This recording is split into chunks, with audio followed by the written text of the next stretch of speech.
here we go with another art stream. It'll be good times and hopefully productive times as we are working on doing this layer for one. Working on trying to finish up this one with Papyrus and Azrael. Or at least, it's a bit too heavy. Try that. Well, thank you. Basically doing fills today with Azrael. Hello, thank you for coming to the stream, and I hope your weekend is going well so far. And thank you very much for being a subscriber. I super appreciate it. Oh my, also, good grief, has it really been almost a year? Holy crap. That is wild to me. That is insanities. Time is just ridiculous and nonsensical and fake. It does not feel like a year. It feels like it's been like, what, a few months? Good grief. That's, again, wild, wild. Hello, thank you for coming. I hope that your day is going well so far. My day is going okay so far. Alfie's is still out on her log. And I'm doing morning stuff because I want to go do the Pokemon Go event in the afternoon. So, stuff in the morning. It's Azzy! Oh, I'm sorry about you not getting any sleep. That sucks. That's not fun. I had some kind of dream last night, but I didn't remember it enough to do it for my morning wake-up drawings. I've tried doing those again. So I miss doing those. But I couldn't remember anything from enough from it to do a drawing. Until midnight, oof. Yeah, I've had to start going to bed earlier than I was in the past, because I would always be tired. So now I try and get 8 hours of sleep. Don't always succeed, but I try and do that. The jump scare! Also, hello, thank you for coming to the stream. I'm sorry about the advertisement jump scare. Although, I think I might have misread that as you were jump scared by the ads, because those do happen, which might still happen. Watch out, they're coming. Anyways, thank you very much for coming. I appreciate you being here. Oh, I'm sorry. Ah! Okay, I have been jump scared. You succeeded. I have been scared into a jump.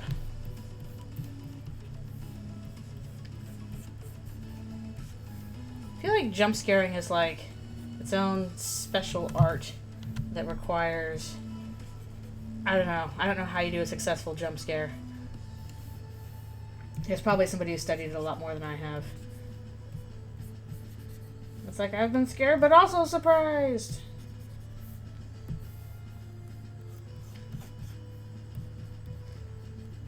Well, you can get those to work. They're actually pretty fun. Oh, ooh, college. How's that going? What are you studying in college? I know that keeps you very busy. I am very glad that I don't have to worry about that anymore. That's a big plus. You're like, oh, I'm fine then. College. That's a jump scare. Yes. The classic pupper. All cute. Definitely not mischievous or up to anything. Ooh, roleplay's fun too. Although so is arts. Combine them, art and roleplay, for double the fun. I do miss doing a bit of that old live journal, multi-fandom jam jars. Those were a good time. Oh, computer science. That sounds relevant, but also difficult. Ooh, I would not know what to do with that. So I wish you good lucks. Hope it is manageable.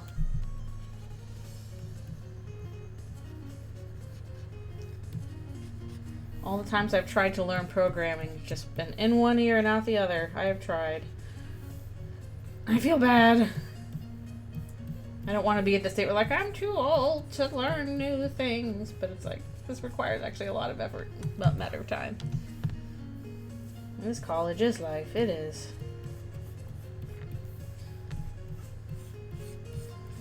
Although, is it not summer break now for college? Is this like a summer college course? Because at least all the people I know who teach and do college, they are done with the semester for the summer.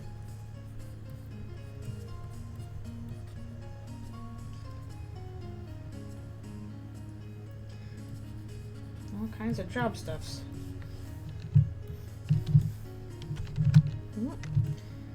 And there goes the doggo. Or not doggo specifically, but just a dog. Oh, okay. I was about to say, are you doing stuff now? Whew. Well, got your first year done. As you go on, it'll get harder and easier. Kind of get more refined as to what you're doing. Yeah. But yeah, that definitely keeps you busy. I did mostly writing when I was in at least my undergrad school, so that was a lot of writing stuff. I think before I did like a animation thing, kind of post grad. It was less of a college, more of a certificate program thing. But in my undergrad, I mostly focused on creative writing. So I did a lot of that. Did tried plays and journalism and poetry and screenplays and short stories and all that goodness. I actually really like the poetry class.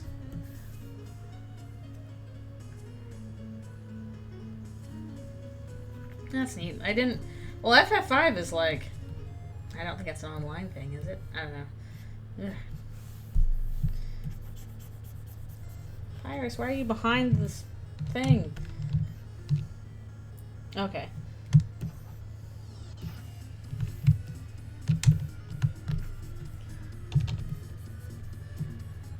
Me drawing all the time. I wish I had time to draw. But I have to limit myself so I don't hurt myself again.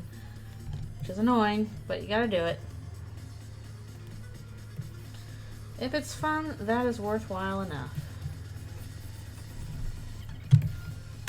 Once I finish these particular Eldritchrune comics, I'm not sure what I'll be working on yet, because I've got some possibilities. I need to work out how I'm going to do it.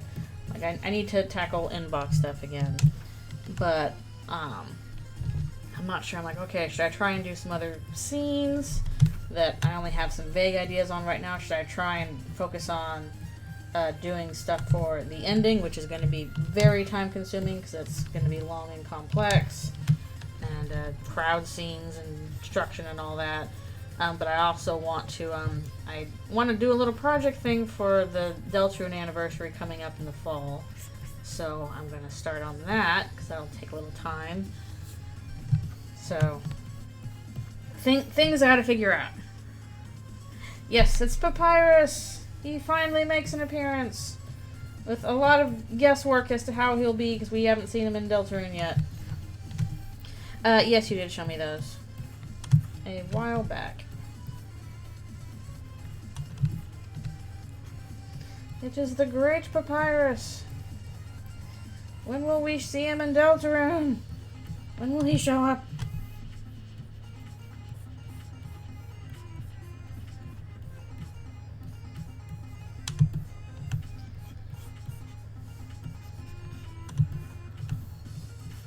Yeah, I was originally thinking of doing the scene with perhaps another character, but I'm glad I decided to go with Papyrus in this case, because he needs a little spotlight time.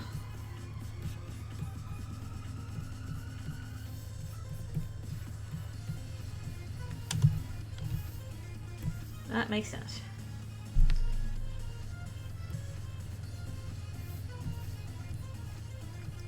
Yeah, unfortunately since we don't have much to go off of, for Eldritchrune Papyrus. I decided to draw what I could from Undertale Papyrus and hope that that's a good approximation of what he's like. Because we don't know. Why do you hide him from us, Sans? Why are you keeping Papyrus' secrets? probably more Toby's fault. Toby!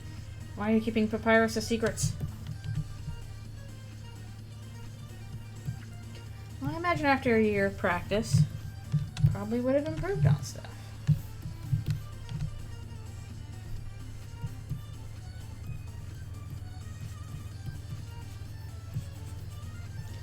Also, man, I should also do some more color character art. I haven't tackled that in a while.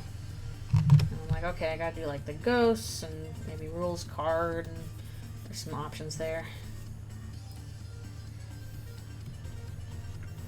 So much to do, so little time, and so little order that I know.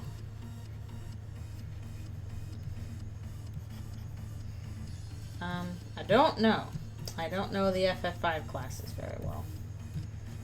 Only vaguely.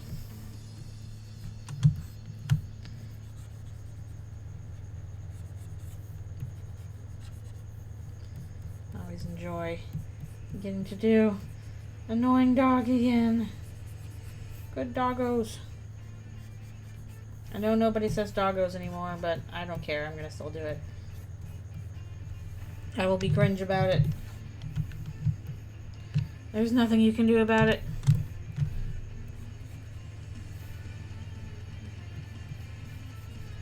And that's what reference is for.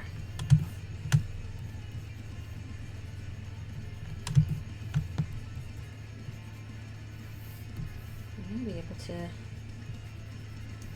see how fast we can blaze through doing the fills for this, because this is a whole 10 pages. Fairly lengthy. That would make sense.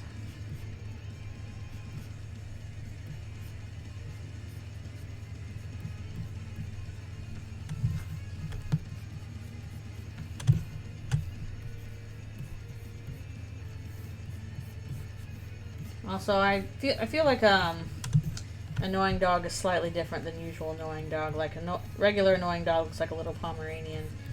This annoying dog is probably more like, it's still a white dog, but is probably like a mutt. Many different dogs.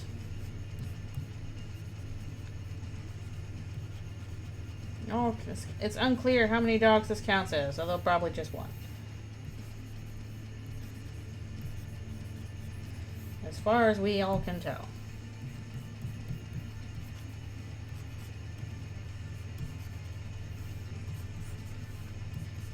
Yes, I have a slight bit of downtime coming up. I've got to work out all that I can tackle in that time.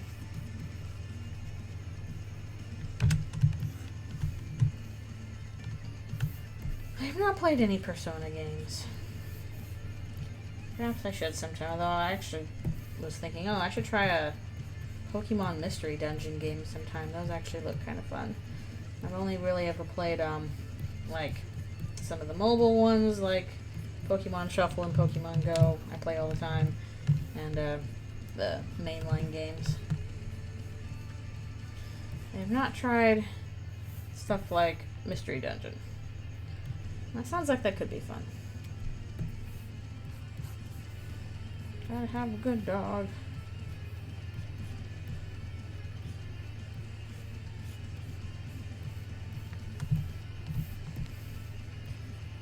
That's right, you gotta be standing in front of the background.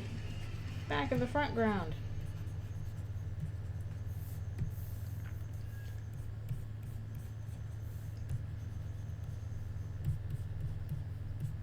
Going dog's like, yes, I am a good boy. I will not steal your things. For a whole 10 seconds.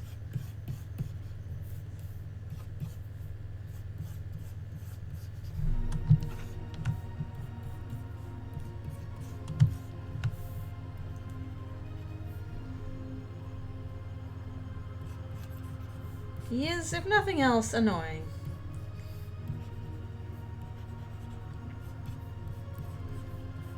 But what is he doing? We don't know. He's just weirdly helpful.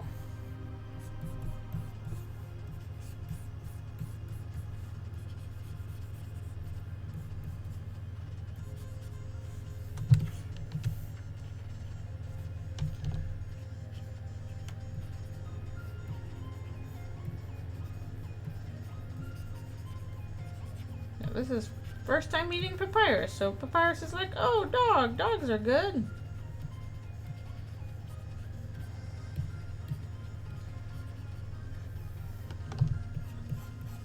Until. Alright, we got all that filled in.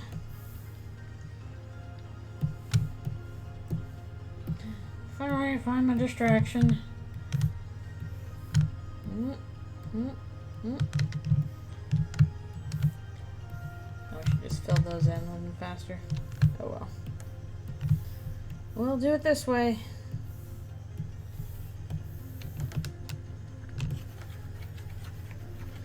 And we'll change these colors later. This is just to get the shapes down. Then it makes coloring much faster. Okay. On to page 2.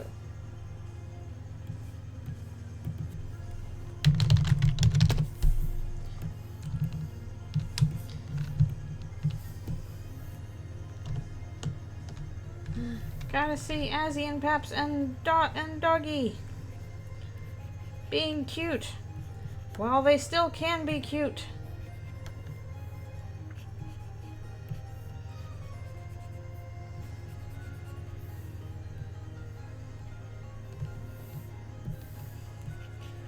Trying to capture that thing where like you kind of hold the dog's face and you're like, oh, look at your face. Look at the face of the dog.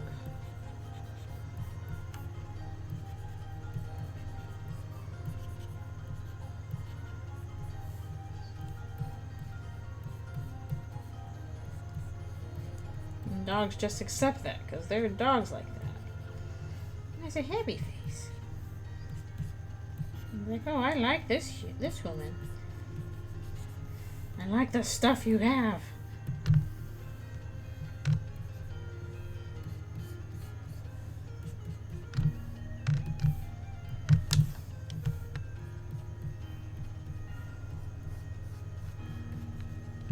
Yeah.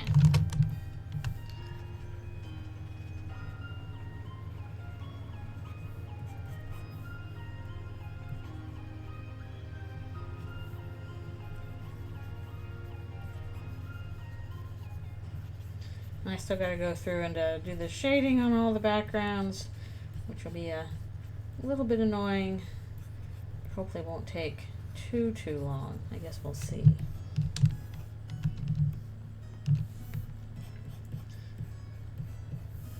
Looks like, oh, what's that over there? What do mine doggy eyes spot?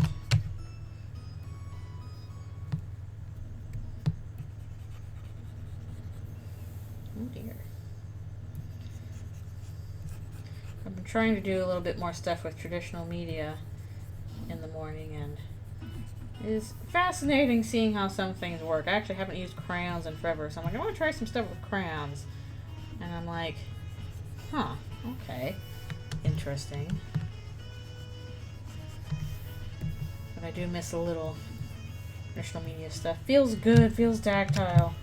Just a bit more slow and not quite positive how well it'll go. As opposed to, I know how to do that stuff very quickly and accurately digitally. There are tablets that are a bit cheaper you can get nowadays. They used to be all super expensive, but now you can get cheaper ones. They will, you know, be cheaper, but they should work. And they're good for practicing on anyway.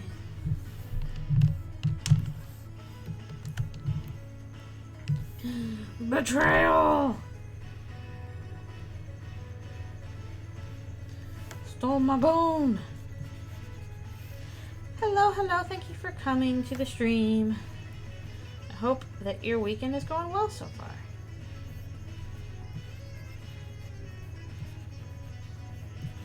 Bad dog, no, that bone does not belong to you. Annoying dog just like, yoink, it does now. Try and stop me.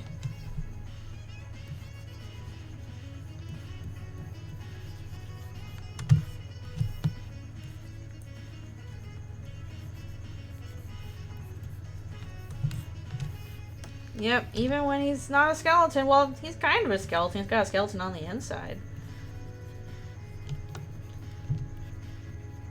I think humans secretly evolved from skeletons.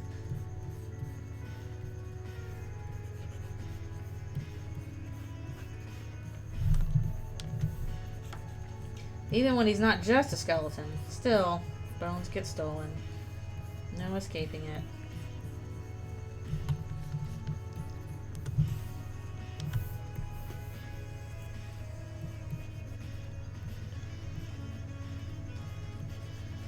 Alice's like, I don't have a skeleton. Maybe. You'll never know.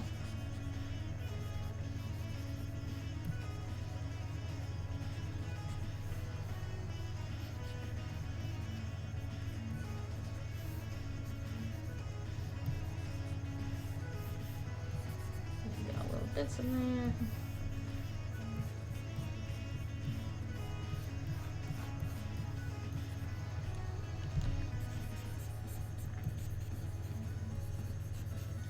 And he's off.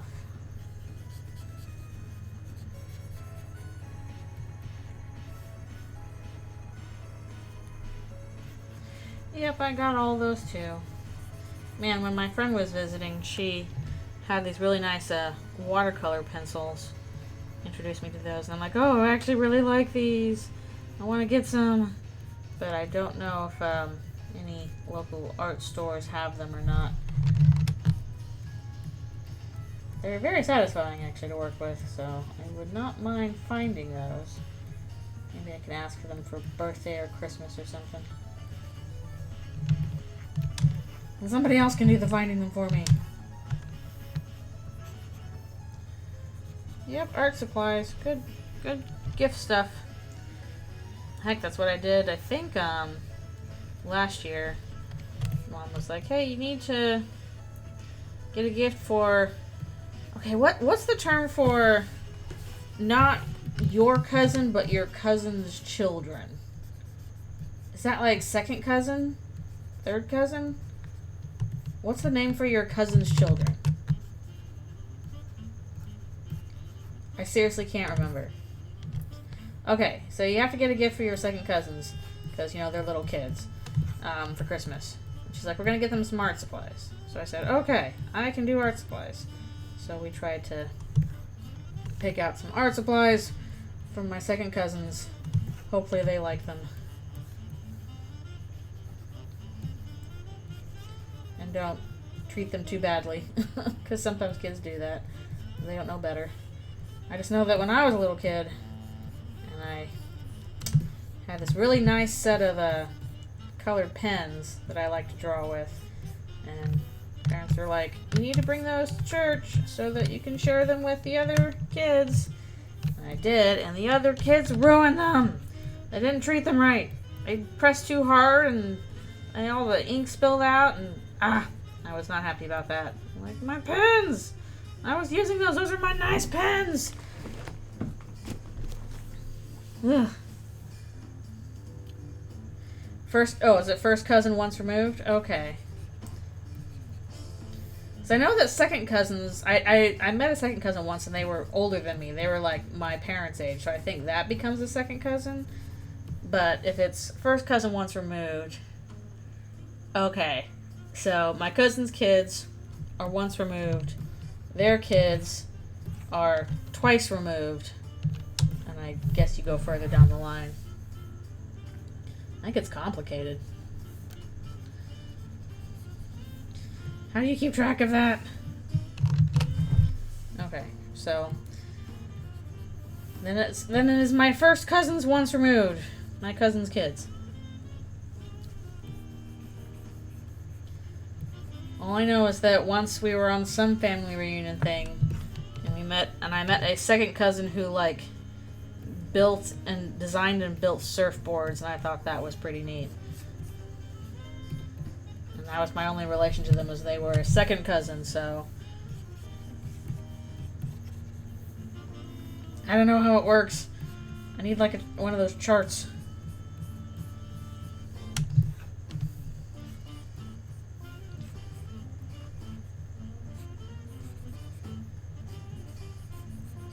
I guess to my grandparents, then my cousin's kids are still their great-grandkids. Sheesh. That feels like I take no responsibility for this dog or their annoyingness.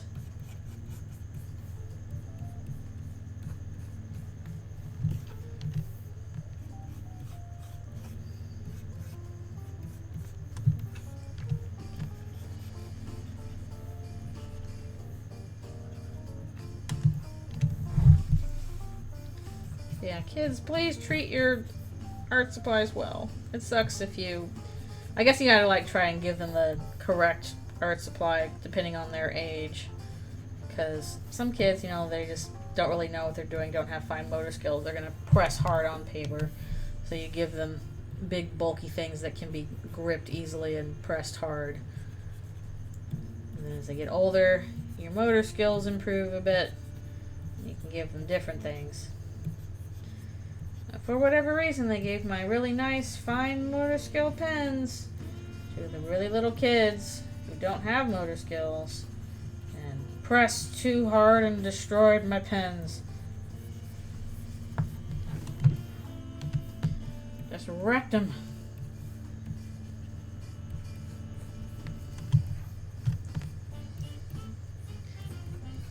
I think that also happened with something else we owned. We had like this, one time for, I don't know, Christmas thing, our parents gave us this little like puppet show theater thing where you could get like, you know, hand puppets and use them as like a little theater thing, and there's like a little chalkboard you could draw on, and we actually use that a bit. We play with that a little bit and try and do little puppet shows, because we had some hand puppets and we like to use those of like various animals and stuff like that. And then I guess we got older, we started to use it a little less, so parents were like, you should really just donate this to the church so the kids can play with it. And we were like, but we like our puppet show thing. She's like, you don't play with it anymore. And we're like, okay. And we did. And the kids drew on it in permanent marker and ruined the really nice puppet show thing that we, you know, try to take care of ourselves. So,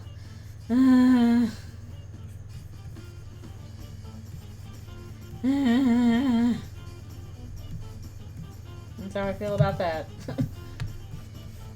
It can't be helped.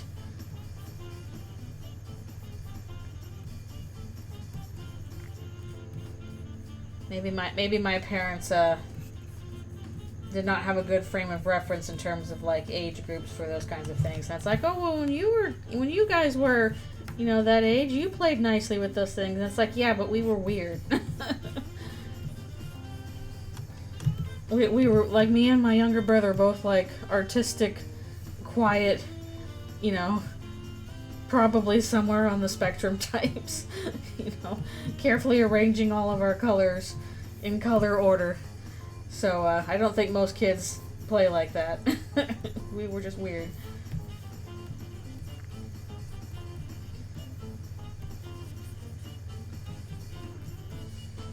I was definitely the sort that was like, I have to put all this stuff in color order.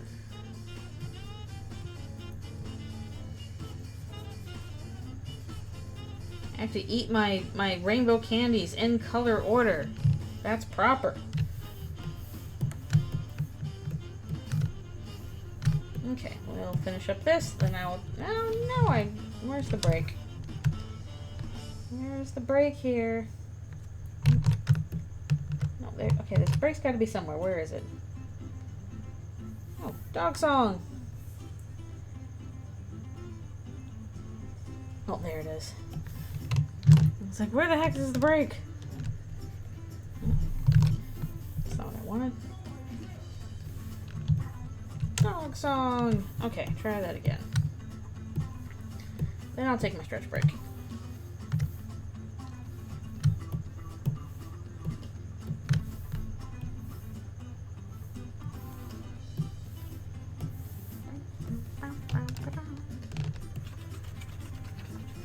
I wish there were more dog song remixes.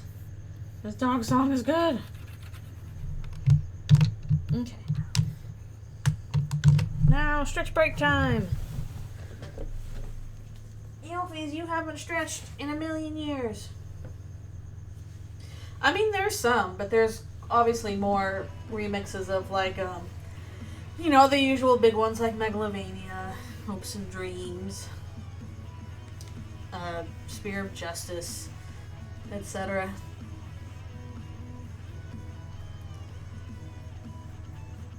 And some songs are more popular for remixing than others. That's the way it be.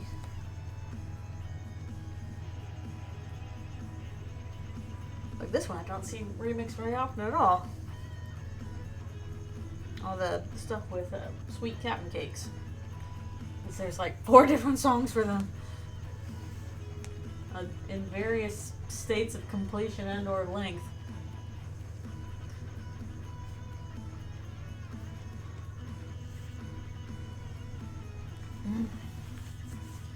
Alright, stretchy, stretchy. And some more water.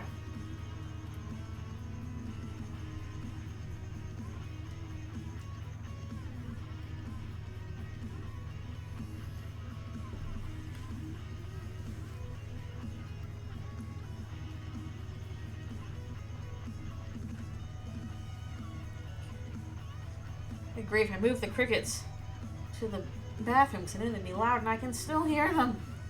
They're still going. They never stop. Alright, be right back. One more stretch.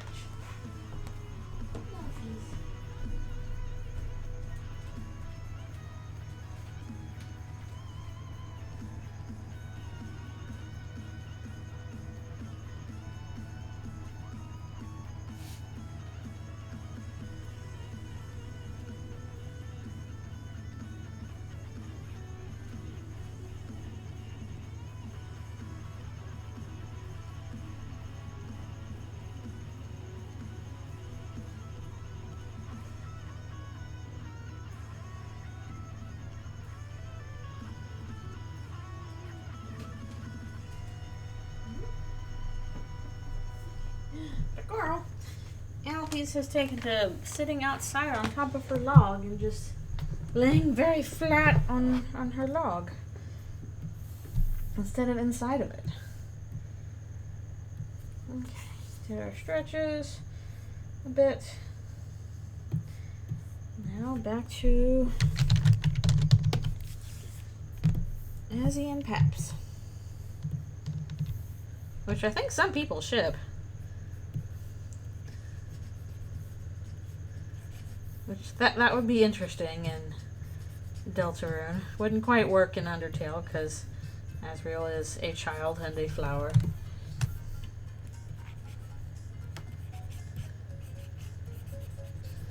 But now, new universe, the possibilities are almost endless.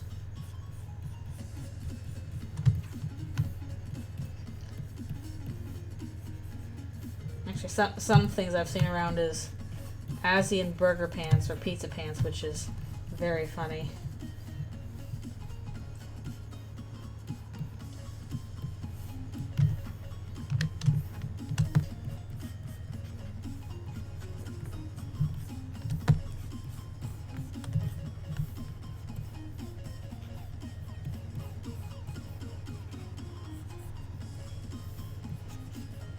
We might get a little stuff with Pizza Pants here, but unfortunately it's gonna be bad times for Pizza Pants, because it always is.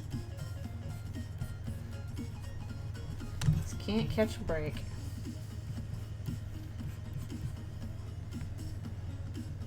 Yeah, it depends on how old Papyrus is. Never quite clear. Definitely feels like Sans is an adult for sure, but I'm not sure how close they are in age to how close he is in age to Papyrus. Yep, there are ships you've never dreamed of, and they exist in the world. And that's about all they do, is they exist in the world.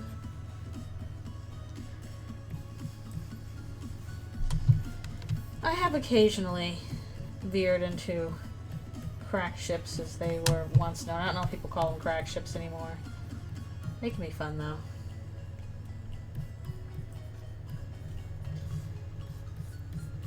Heck, Chris Birdley's kind of taken off. That probably started as a crack ship, and people were like, wait a minute, this could work. And then that's how they get you. That's how it starts. You think, haha, wouldn't this be funny if? And then you start thinking about it, you're like, oh no, it's more than just funny. Now I'm invested.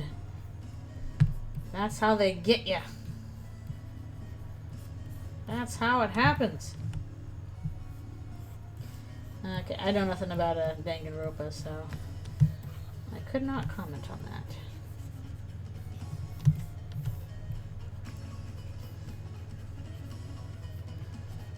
Like, one of my crack ships in Kingdom Hearts was Sora and Tron.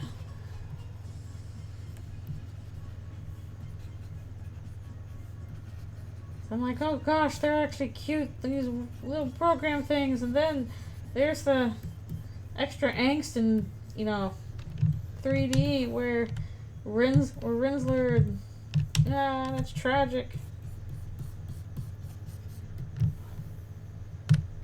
Oh, there we go.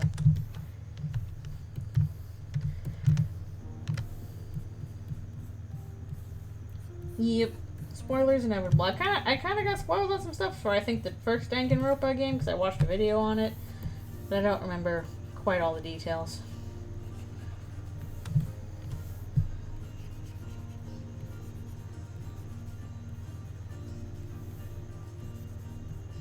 That was a while back.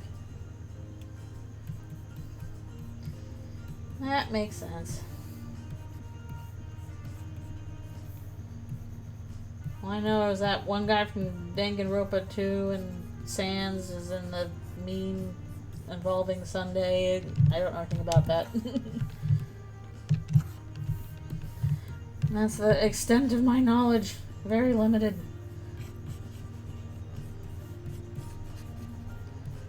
Hey, it is Sunday today.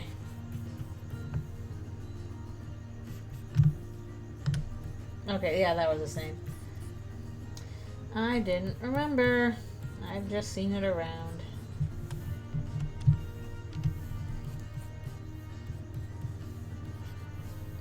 Oh well. That happens sometimes.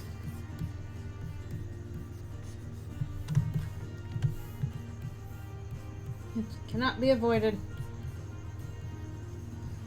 Such is the way of fandom. Although I don't know if there's any characters that everybody really likes, but I don't like. There are some that people really like that, like, I don't really get, I guess. Like, I don't really get people liking Rules Card. I got nothing against it, but I'm like, okay, he just doesn't do anything for me. And, kind of the same with Demix. Some people were huge fans of Demix, and I was like, okay, he doesn't do anything for me. Sorry.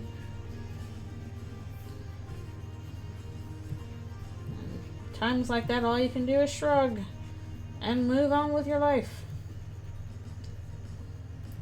He sure is Demix. He sure has a boss battle.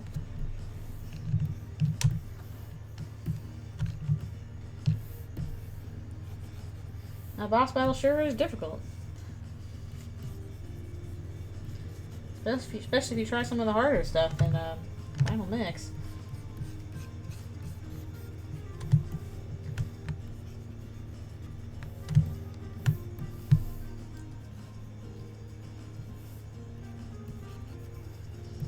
Pyrus is like, I can zip my lip.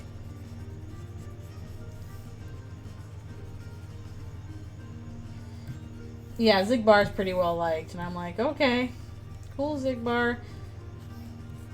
And then he got plot relevant by like a lot, apparently. So, well, I guess that happened. Still not quite sure how, but alright, well, whatever. But I don't follow along with what's going on with Union Cross very well.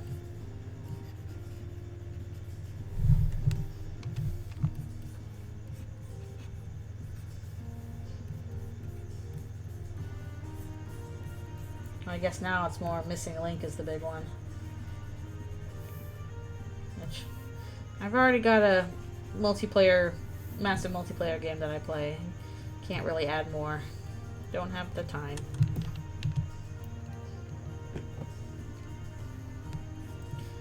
Well, why do they make any character important? Because the person writing it wanted it to be so. For reasons.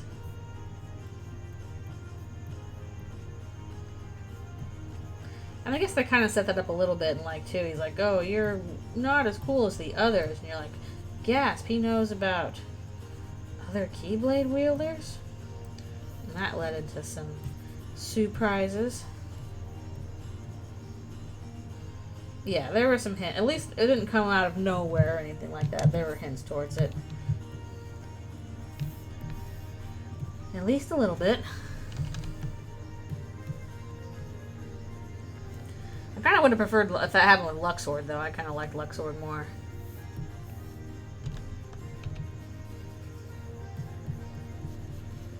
I'm sure he did something cool, but I can't remember what now.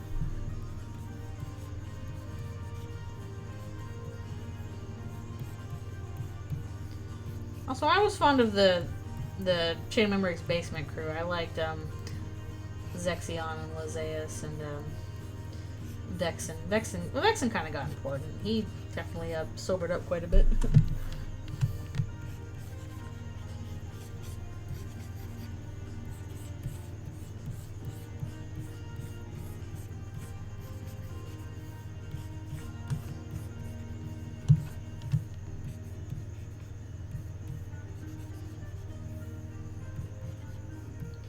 Well, then I don't know if this was followed up on. It probably was, and I wasn't paying attention to it if it's in the Remind DLC or whatever. But I was kind of a little annoyed that they suggested that, like, Lee and Isa were a trio with another girl. So I'm like, are we doing this again? We have another, 2 guys, 1 girl trio? We already have 4 or something like that? Why do we need to do this again? Okay, we get it. Can we have some other dynamics? It was fine when they were just buddies, best friends. Why do we need to add a lady into this again? Or at least, have a trio that's like all ladies or mostly ladies. Anyway, that's Squeenix for you. That's Squeenix. Ladies? What ladies?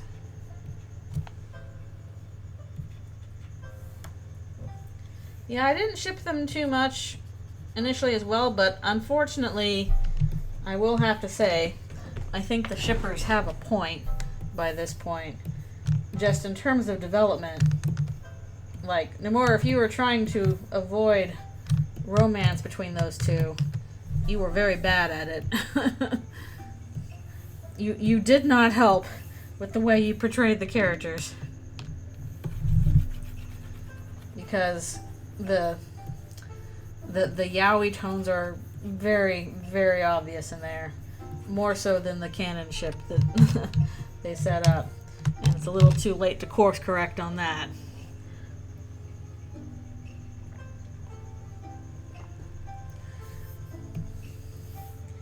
Also does not help that, again, they don't treat their female characters very well. In a variety of ways. Let's torment Aqua in hell for a while, I guess.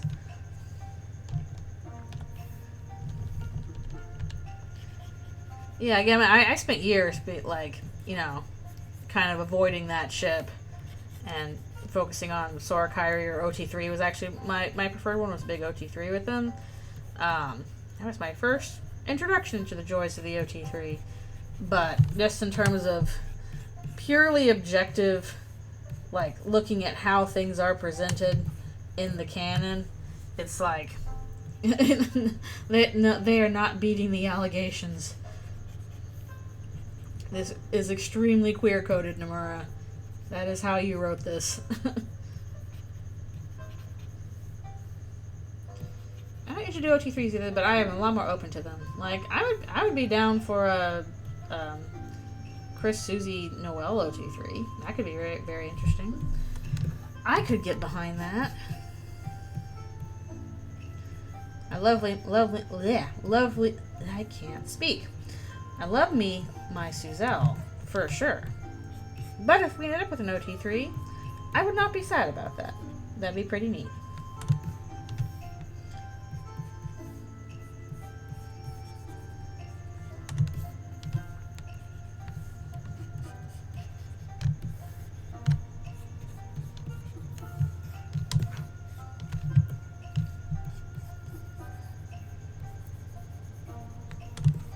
It also kind of helps that I think a lot more of the characters in Undertale Deltarune don't necessarily fall into, you know, the usual way we end up with OT3s, which is 2 guys, 1 girl. And it's like a triangle, a little will they, won't they, and it gets kind of annoying. So it's like, oh, thank goodness we're mostly avoiding that here.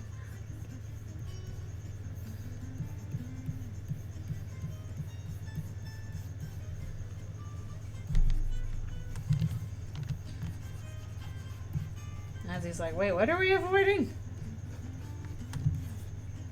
What's happening?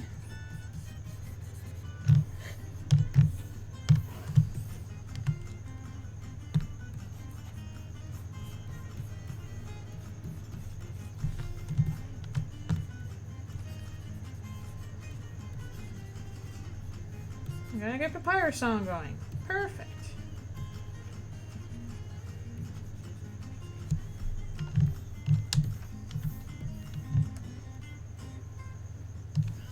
Yep, they do have an interesting conversation. Some interesting ideas get brought up, so hopefully people will enjoy it when it's up.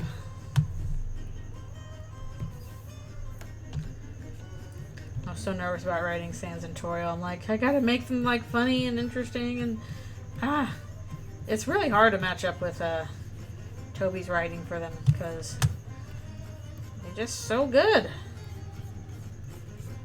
so funny and characterful.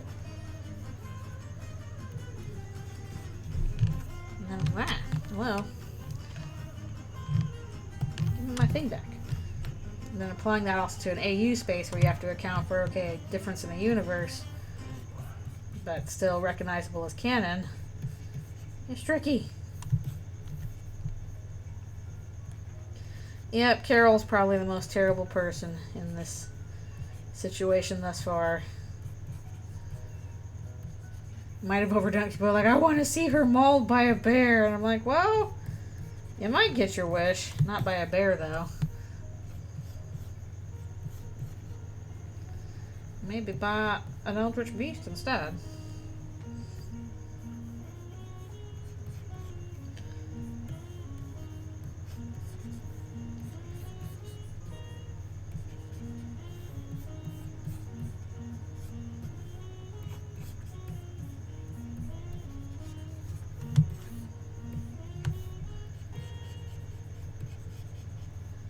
Man, just in terms of shipping, I'm old enough that I'm one of the OG shippers, because back in the day, in the dawn of internet fandom, that term originated from the X-Files fandom. And that was if you were somebody who wanted Mulder and Scully to get together romantically. If you did not want that, you were no Romo, no romance. And then there were some people that like really did not like Mulder at all as a partner and just thought Scully was the coolest. And that was a whole nother deal.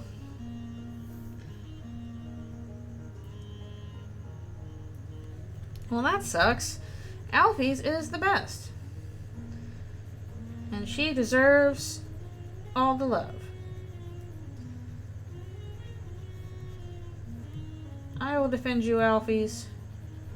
For you are my sweet little lizard baby boo on her log. And also I have like multiple figurines of Alfie's, and I have the plush for her. I have a shirt with her on it. I like Alfie's.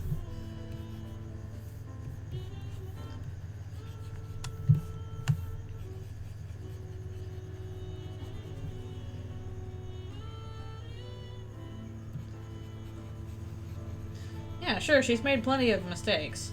So is literally everybody else in the canon. That's what makes them interesting characters. Maybe Papyrus is the one exception to that. And we still don't quite know what's going on all the way with him. Still more to discover. Yeah, Carol definitely was supposed to draw a lot of ire. Where she has fully convinced herself that she is doing what is necessary.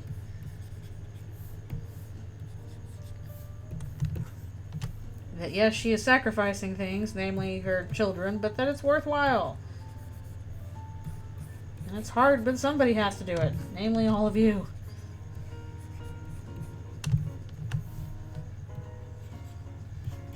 And that attitude doesn't necessarily work out all the time.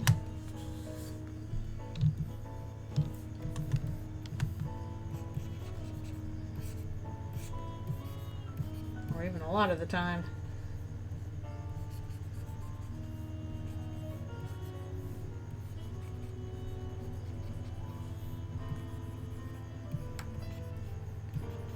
Asriel is intrigued. But, yeah, to the people that are like, I want bad things to happen to Carol, just hold tight, because they will.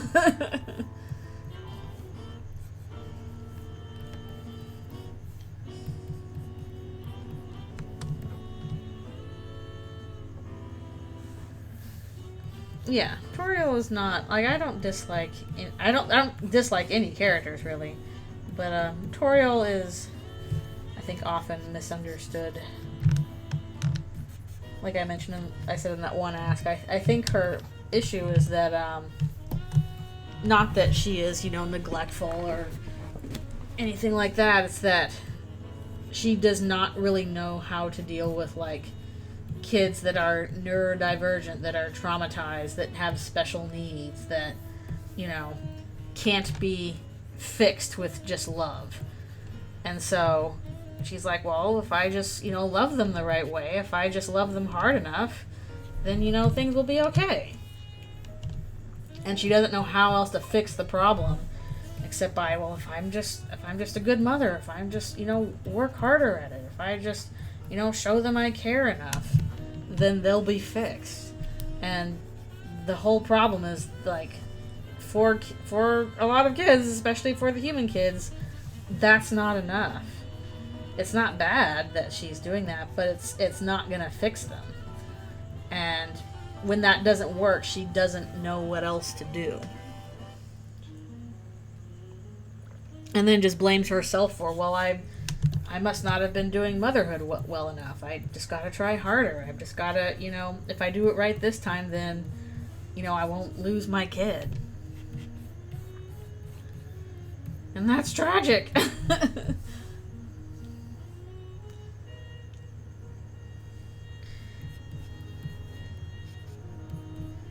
I think she acknowledges that, he is grieving, just she finds disgust in the way he grieves and, like, how he basically had an outburst of anger and was unwilling to walk that anger back, especially when it became clear that what the monsters wanted was that anger. They were like, yes, please give us, revenge. Like, I don't think it was just that she was disgusted with Asgore. I think she was overall disgusted with the monster kind, which is why she isolated herself so much, and she doesn't seem to talk very much with the monsters that are in the ruins. Like, she's not super friendly with them. She's kind of like, okay, yeah, they're here with me, they decided to be here with me, oh well. But she's just isolated herself from monster kind as a whole because her, after her kids died, and she's grieving this, the reaction is, well,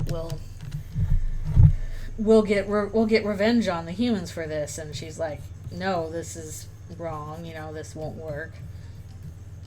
And then she stepped away from that.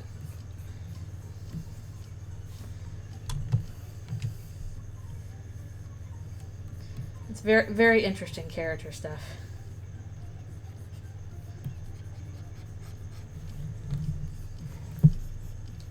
But I think a lot of people might interpret her actions as like, oh, she's neglectful, she's not a good mother, she's abusive or whatever, because you know, obviously this isn't working with kids, and, you know, she's not granting kids their freedom or whatever.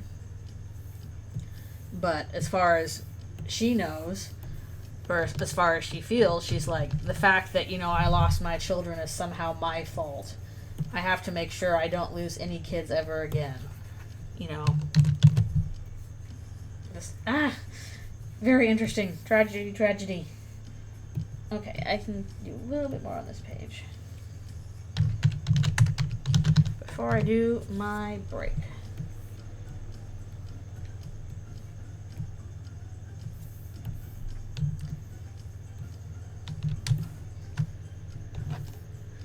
And then Asgore's, you know, problems are very obvious, I think, to people, in that he, you know, he had this outburst of anger, but he can't maintain it and doesn't want to maintain it, but at the same time, he can't really stand up to his people and be like, no, I don't want to do a revenge war or anything like that, because otherwise he feels like he's going to be letting everybody down, so he just kind of sits there and hopes, well, maybe nothing will change.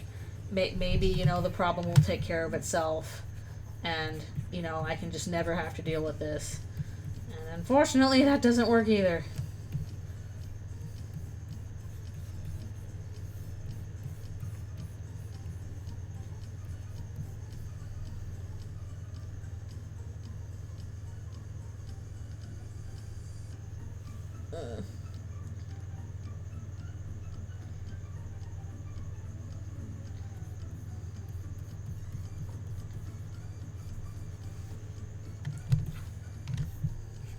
Gotta worry about them kids.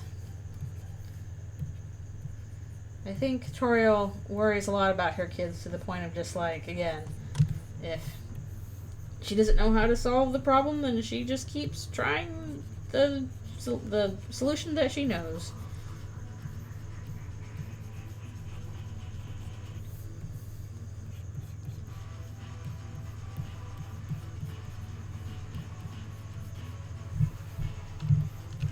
I'm definitely curious to get more hints of what's in, like, the library that bird thing is blocking. So you've gotten book on caring for humans, book 1 on human souls.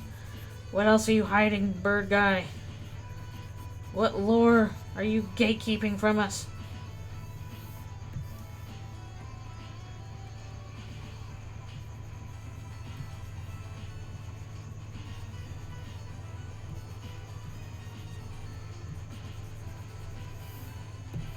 What's the deal?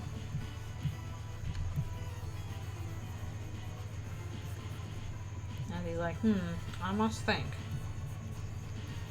I must think carefully.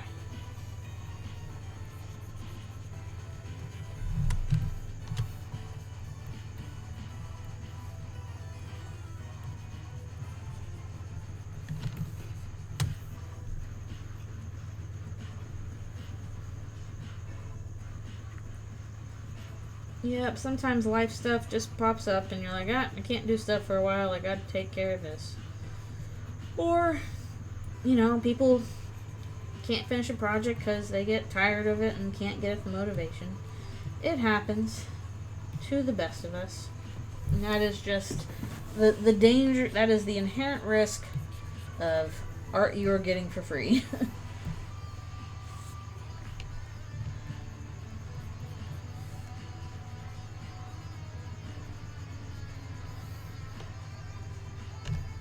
That's good.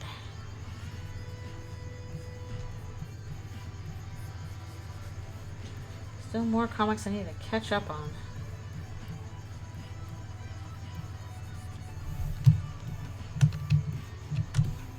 Now, serious question time for Mazzy. This is serious business.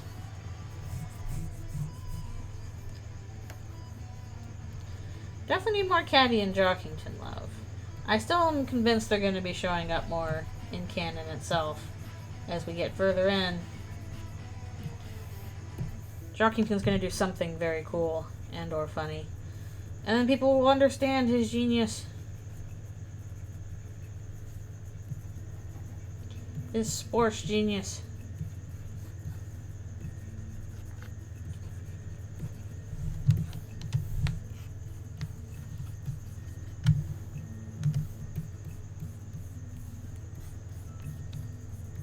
His genius of soccer ball. Serious papyrus face.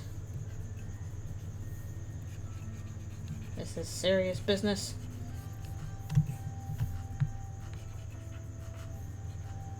Probably.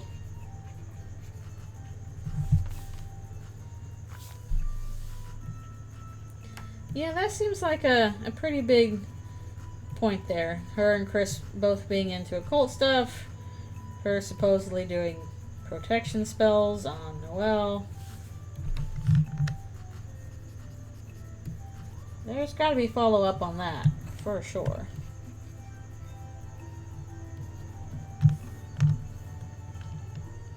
Okay, I think I need to take a quick little stretch break and also get myself my orange juice. Because that is a necessary thing to have. Sad assy face incoming. Oh, some more water.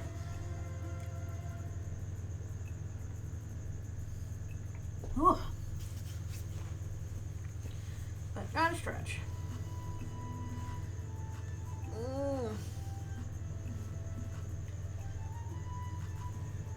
Because I know if I just push through this without stretching, I will regret it. And I can't do that.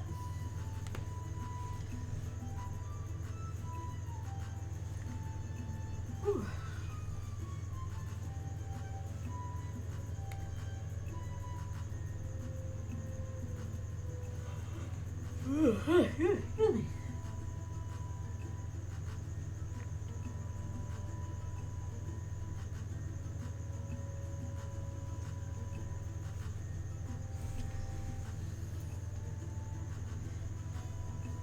I think it would be interesting if all the other kids in the class eventually got to the Dark World, but I kind of... The main reason I doubt why it's going to happen is just the reusing of monsters from Undertale, like Monster Kid and Snowy, is, I think, a sign that maybe they won't. Whereas all the new kids are the ones that'll be story relevant that way.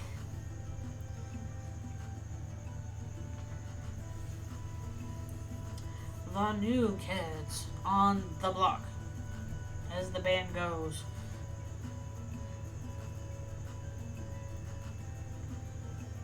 Alright, I will be right back for one more stretch and stuff.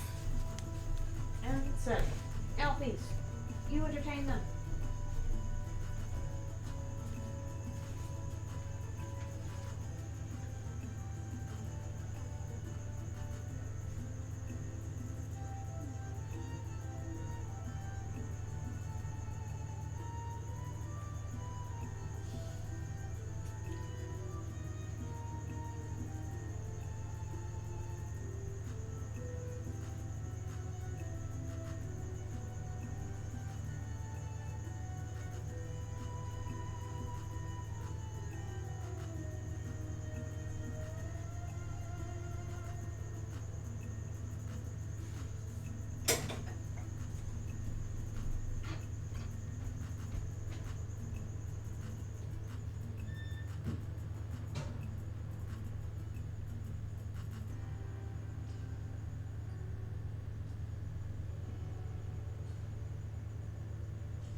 I am returning from my break.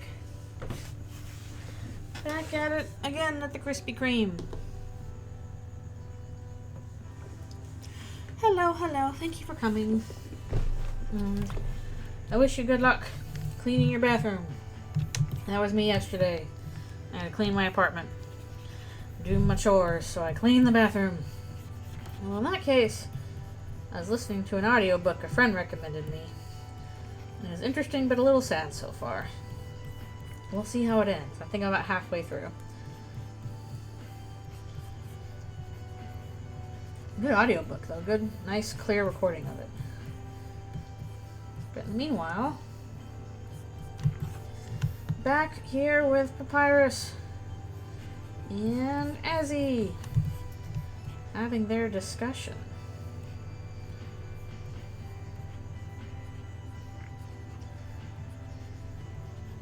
Yeah, I'm not certain what I'll work on next time. It could be doodle stuff for inbox doodles, or it might be the anniversary thing I want to work on.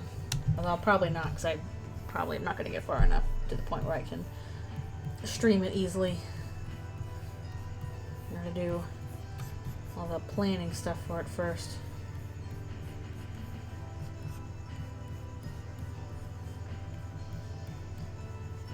Seems like gotta finish this part. We're getting close.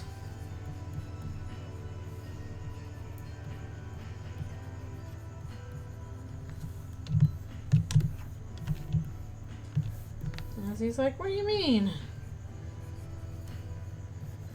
I don't like it to cameo again.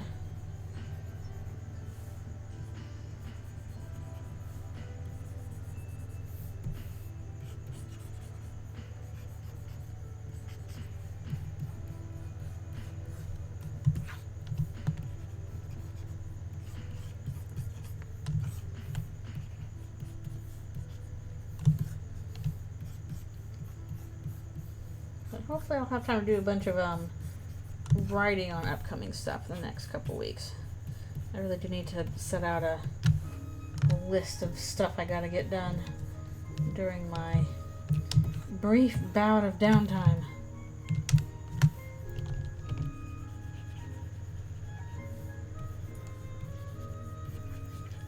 Man, if I manage to finish the fills on this in time, I might just go ahead and go back to working on the blip. Well, then again, actually, I don't know. I don't want to do quite all the background shading, because I probably need to turn on the text for that. And you can't see the text. It's forbidden until I post it anyway, in like a few days, hopefully. So maybe let's work on shading the characters. Hello, hello, thank you for coming to the stream. I hope that you are doing well so far this weekend. It is getting warmer here. Nice and sunny.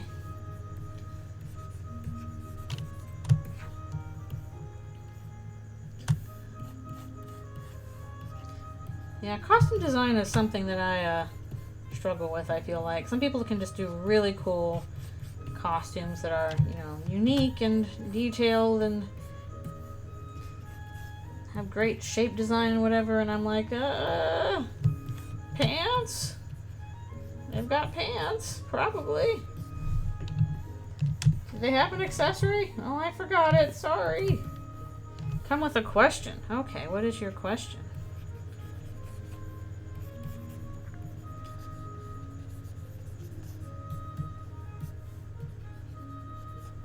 Also, it's something dying in my trash can all of a sudden. Doesn't smell good. Oh, yuck. Oh, geez. I don't know if I'm a good person to ask that question about, because I'm not entirely sure myself. Apparently, the policy change thing is like, we can have access to all the things you make whenever we want, which is, like, not good, because, for one, people can use Photoshop to do stuff that is proprietary, like stuff that is under NDA, or is confidential, like, you know, maybe patient data or government data or stuff like that. So no, a private company should not have access to your private data just because you're using their software to make it. I don't know the full details on it. I'm like, can they access that data if it's not stored on the cloud? Because, like, for example, I don't save anything to the cloud. I save it locally to my machine. But they might still be able to access it then, which seems like a massive security issue. Again, I don't want a private company accessing my machine locally. That's a big problem. I feel like Microsoft might have a thing or two to say about that, if nothing else. And again, they're all pushing that stupid AI stuff anyway, so please just give us all your data. Please, that's the only way we can sell this stuff to investors anymore. Ugh, I don't know. I'm not sure on what to do about that personally, because I've been using Photoshop since like version 4, literally version 4, and like before the 2000s or whatever. It's been a long time, and I have my brushes and I'm entrenched. Well, the thing is, they can't claim sole ownership over it. Like, that's just not possible. That there's already laws about that. I don't know if it's like a licensing thing. It feels like what they're trying to do is get around the fact that there's probably large lawsuits coming where the government's like, hey, actually, you can't just take anybody's data for AI training. Like, you can't do that because that's proving to be a pretty bad thing. And they might finally move some legislation on that. So if they can, this might be a preemptive move to be like, well, we can use this data for training because we said they had to, because they agreed to it, as long as they use our software, kind of stuff, which I don't think is going to go over well. But that is my guess for why this is being pushed so aggressively, is to basically, as always, make more money and avoid losing money. They've kind of confused each other. Can't have anything nice these days.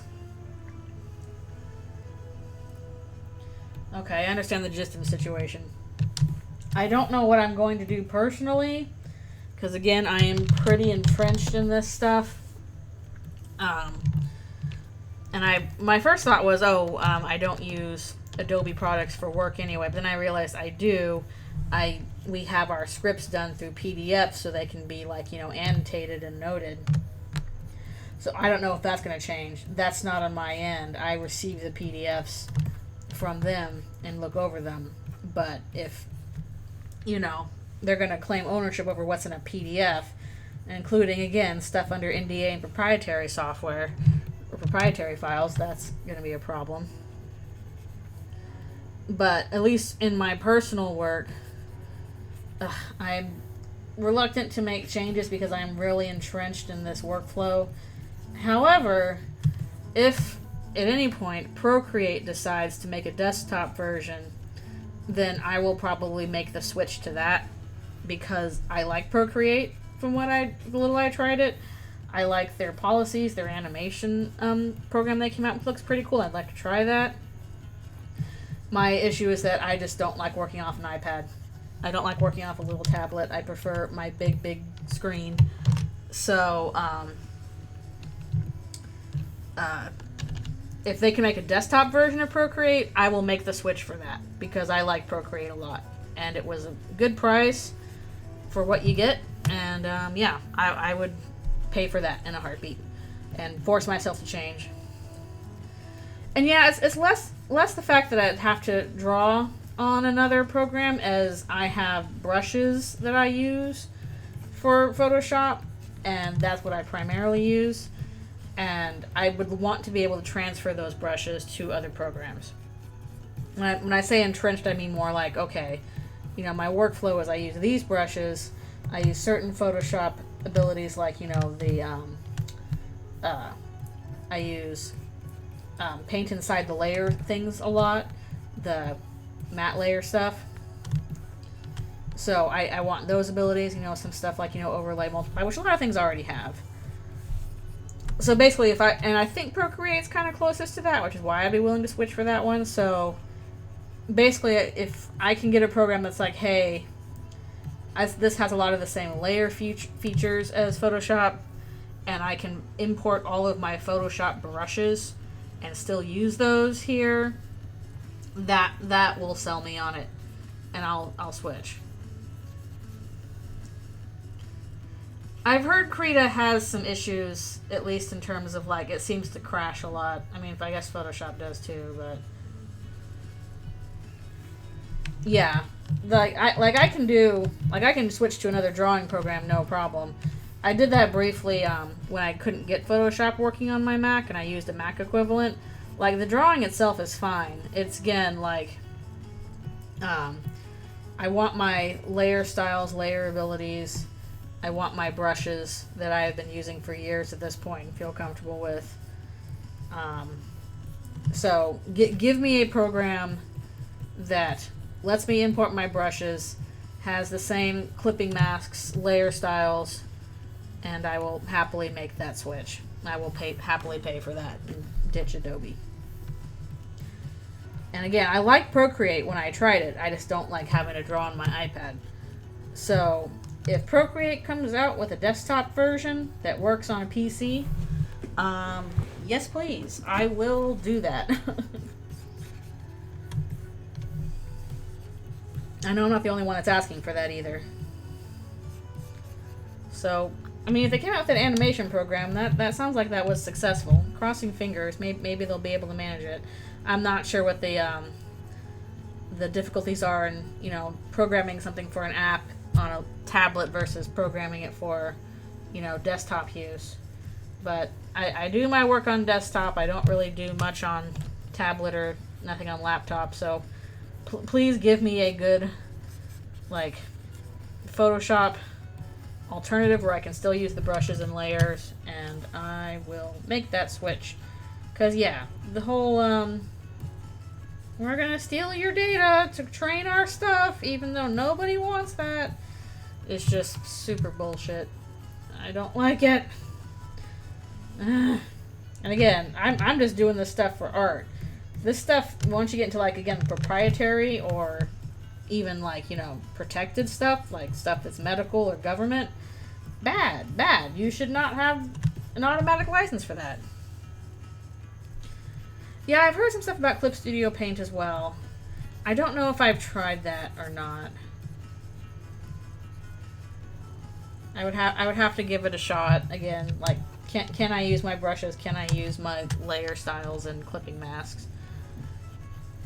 And also, the one thing I hate about that is, because, you have a certain workflow and a certain program, there's always, this learning curve where you have to be okay, how does this work in this program? And you gotta noodle around and figure it out. And, it gets harder and harder to do as you get older, even though that's, I know, not much of an excuse. It's just an annoyance. And it happens with every program. But yeah, I don't know if I've tried Clip Studio Paint. I'd have to give that a look. But please, Procreate, make a desktop version. I will buy that if you do.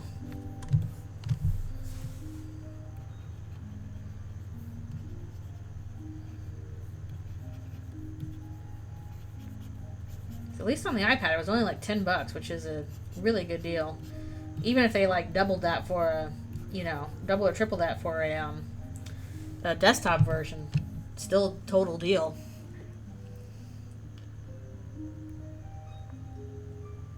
Okay.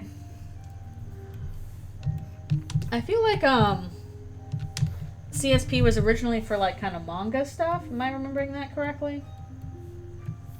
Maybe I'm thinking of something else. So I know there was a program I tried once, this was back on my Mac, that had manga halftones that was treated a little bit more like shading manga. Maybe that was it. Since halftones are, a whole other deal. I remember doing halftones by hand. I would get the little plastic sheets. I would go and get those at Little Tokyo, and I'd carefully cut them out with a little X-Acto knife and paste them in to my pictures, how they used to do it in the olden times. now they don't do that anymore for obvious reasons. That's time consuming. Bit of a mess.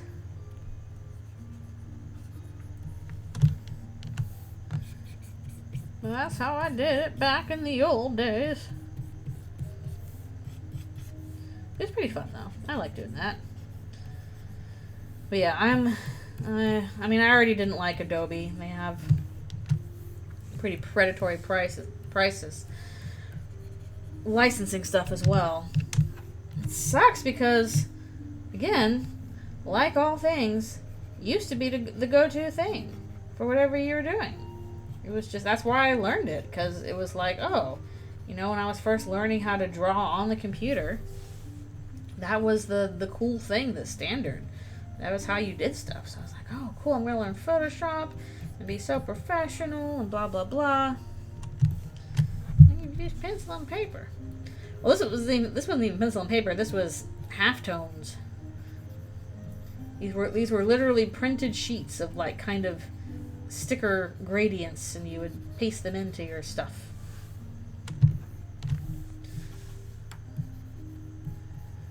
Heck, I'm paying for Adobe right now. I usually write it off my taxes, but it's especially annoying because, like, even when you're a paying customer, that's not enough for them, because we gotta have infinite friggin' growth. Capitalism demands it. We can't make enough. It's not enough to make a profit. We have to make eternal exponential profit forever, something which is both normal to want and possible to achieve.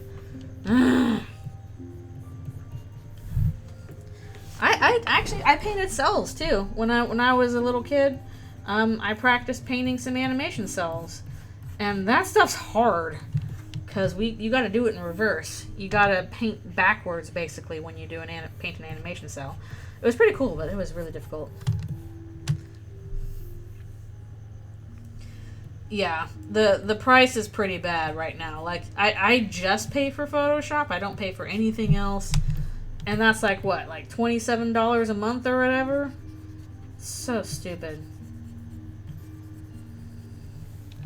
Again, I justify this by writing it off on my taxes because I can do that. But if it was just a hobby, then, like, I couldn't even do that. And that would be stupid. It's like when I bought Storyboard Pro for myself, because I'm like, I want a personal copy of Storyboard Pro to work on for things. They had the options of, like, you know, subscription pricing or a lump sum. And the lump sum was a lot, but I told the person on the phone, I'm like, I don't want to buy a subscription model. And he's like, and he was really trying hard to sell the subscription model. He's like, are you sure? But you need a new version. It's going to be hard to upgrade, blah, blah, blah. And I'm like, I want the regular, the lump sum model. I don't want another subscription. Ah! Like, they were really selling me on the subscription model. I'm like, I hate those. Stop it.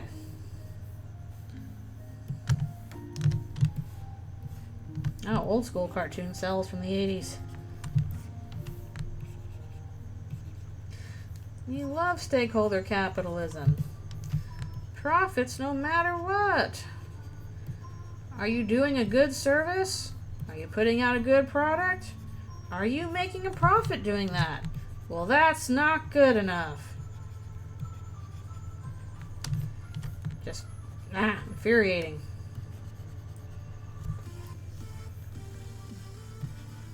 Infuriating. You can see it especially in the video game industry with like that closure of the studio that did Hi-Fi Rush, which I want to play that. It's on my list of games to play. I really want to try Hi-Fi Rush. That looks fun. And it's just really maddening because it's like it doesn't matter that this was a company that put out a good product. They made a successful game that sold well and that was highly acclaimed. People are like, this is a great game. What a great thing you've made. And you've made a profit doing that. Like, that's not enough anymore. You're still going to get closed. You're a success, you get closed. You're a failure, you get closed. There's a lot of things investors need for sure. Yeah, I want to try Hi-Fi Rush. Hi-Fi Rush looks fun. Same with Disco Elysium. I think that was on my 2 playlist. think similar crap happened with that studio too. I mean, let's never say never. Things can change.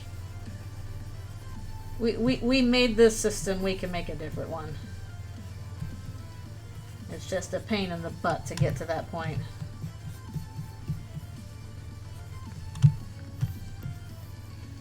It's just annoying. So I'm like, I don't want to have to do this. I want to draw my cartoons.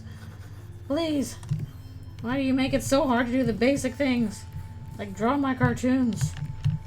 And afford a box of cereal or something.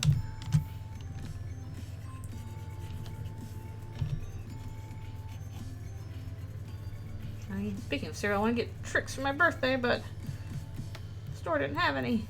Where have you gone, Trix? Well, speaking of like the avoiding AI stuff, I've been debating if I should set up an account at Kara, basically not spelled with an H, but looks similar. Social media / kind of looks like a DeviantArt kind of thing that a lot of my artist friends were talking about. Because the creator of that site was pretty adamant on no AI, and that's a big selling point. I like me some of that. That's what happened with a lot of other social media spaces, like including DeviantArt, just got overrun by AI slop, and it's like, well, I don't want to be here anymore. I want to look at art made by people, by human beings with a thought in their head. And no, sometimes that store doesn't have Trix. It's Canada, so who knows? But I've seen it there sometimes, so I'm like, I guess they must sell it sometimes, but not all the time. Mysteries. I don't know. It's not like they don't have plenty of other General Mills stuff, so that's not a General Mills thing.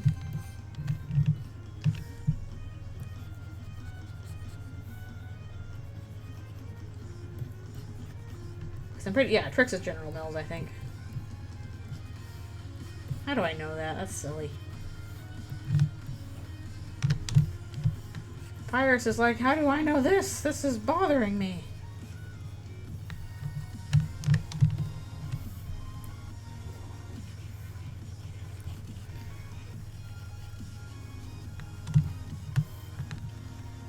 With AI stuff, I've seen people mentioning or showing off like these weird little Facebook pages that are like, make sure to like this patriotic art, blah blah blah, and it's just like clearly AI generated in just the most weird and disturbing ways possible.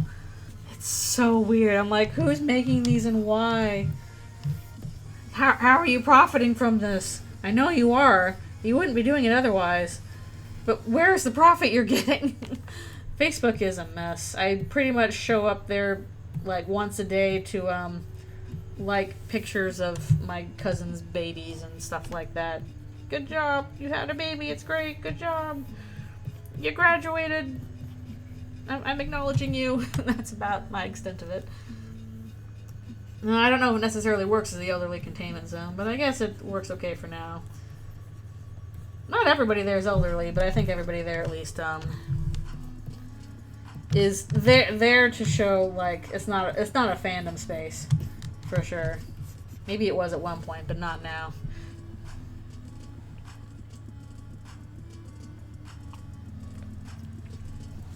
Also, I use it for like real life friends.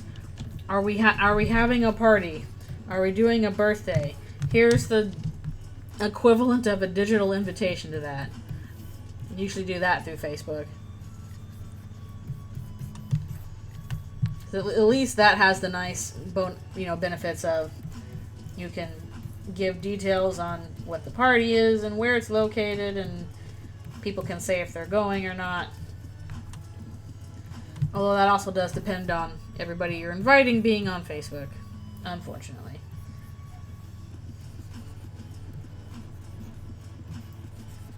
But in terms of like art sharing and stuff, no, it's so many ads, so much AI slop, so many for yous. way worse than Twitter, and Twitter's really bad about that right now.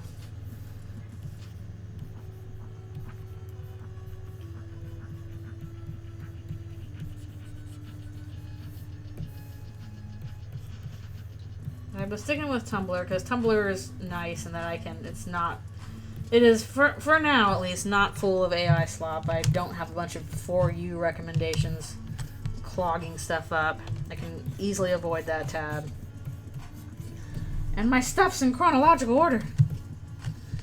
Hello, thank you for coming and poking in. I hope you find interesting things at the garage sale. I haven't done one of those in a long time. I feel like I used to a lot when I was younger, and now I don't get rid of stuff often enough for a garage sale, plus I can't do it out of my garage. Hopefully you find a neat thing or two.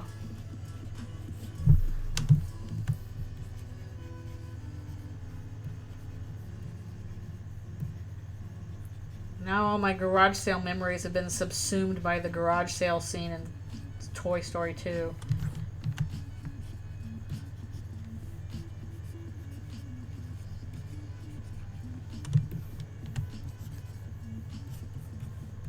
Also, I feel like a lot of places nowadays, they like don't allow you to do garage sales. Because they're like, ew, that's poor. We can't have that in our neighborhood. I'm like, oh, shush. You're fine. Let people do that.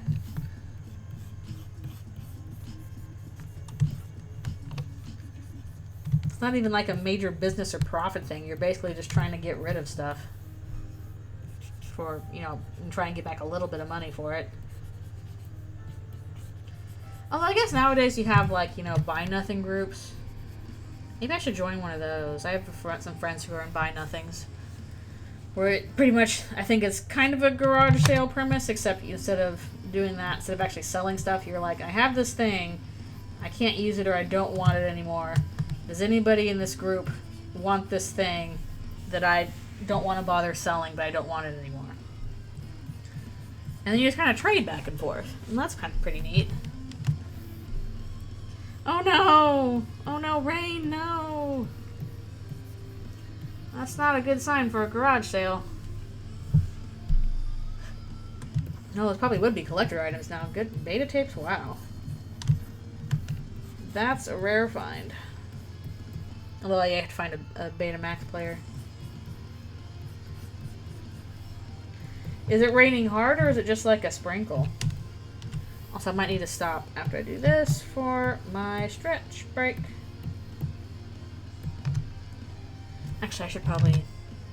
I should do this one real quick. Even though he's mostly hidden by the, text.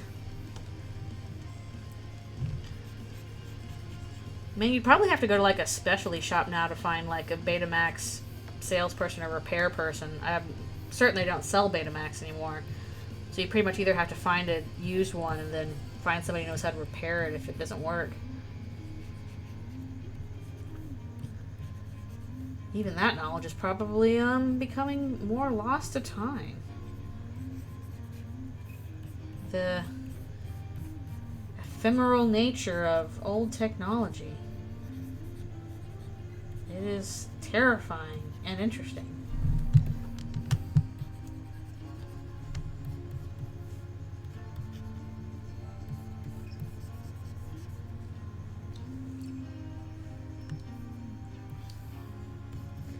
Oh, the first Back to the Future. I still haven't seen the second one or the third. And even the first one, I feel like I've only kind of seen in chunks. I need to watch that again. Okay, now we can do this. I know it looks like he's cut in half, but there's going to be a text box there, so he's fine. Don't worry. We have not bisected the papyrus. Oh, wow. Oh, the Indiana Jones, adventure games? Oh, that's cool. That's super cool. Old George Lucas, the LucasArts stuff. That's cool. Actually, because the LucasArts, adventure game I had growing up was Day of the Tentacle. That was like the first adventure game I played. And that was super cool. you know, we didn't have a guidebook or whatever, so we had to trial and error our way through the whole game. It took a long time. And I wonder if that disc still exists somewhere. I downloaded like a emulator version of it or whatever, or iPad a while ago. But I wouldn't mind doing that again. Probably get through a lot faster because I know some of the puzzles. But, that's cool. That was basically their answer to Sierra at the time, and that was good stuff.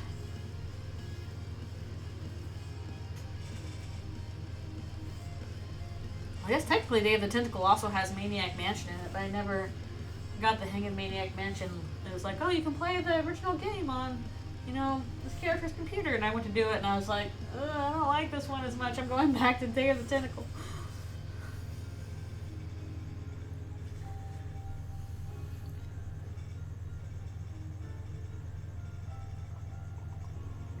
Also, thank you so much for the follow. I super appreciate it. Alright, we're stopping for a stretch break. Real quick, Albies, why don't you ever stretch? I am stretching. I am stretching into a relaxed position.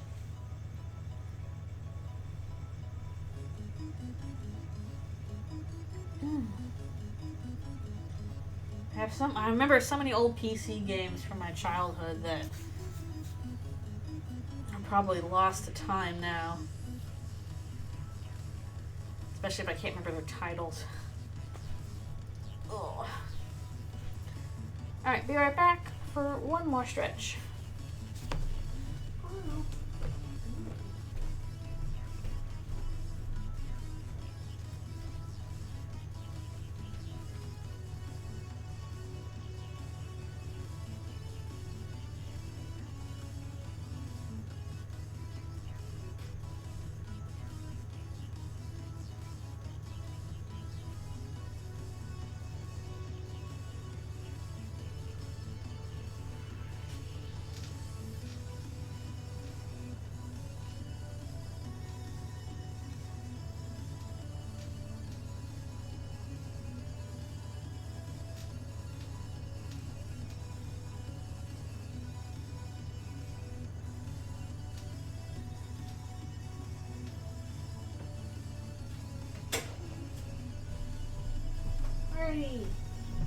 We are back from the stretch. And on to, good grief, I just realized we're already on page 7 out of 10. We're tearing through these. Should definitely be able to finish the bases, no problem. Too much detail to color.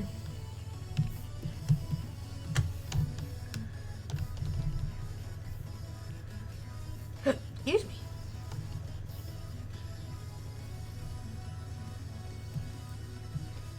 So used to it being raining around here that I'm kind of like, oh, it's actually like sunny out. Crazy. Oh, we're getting warm, actually summery. Well, I've heard it's kind of a mess in other places, like Florida's way too hot right now. Ridiculously hot. Alright, thanks a bunch for coming, and I hope the rest of your day is good. This part will be up hopefully sometime this week, depending on how quickly I can finish it and get it transcribed. As you do. Yes, thanks a bunch for coming.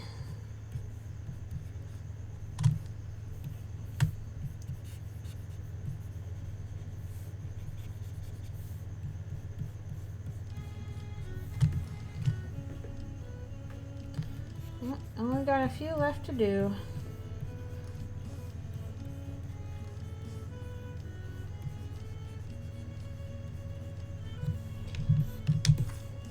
Oh, but it's tearing through the base colors on this quick because at least the human characters are not complicated to do fills for. Usually it's the monster characters that are a bit more time consuming. For obvious reasons.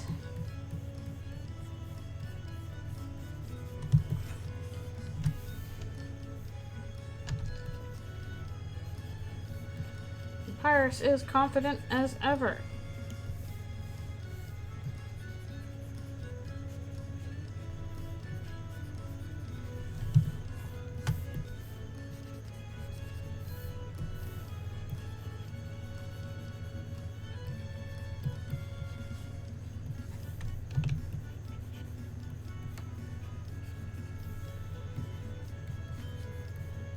And if we finish this with some time to spare, we might go through and start doing shading on the character parts.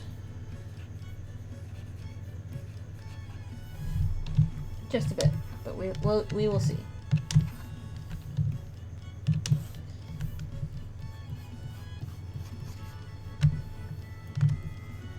Azzy, you are ultimately a big dork. The dorkiest big bro.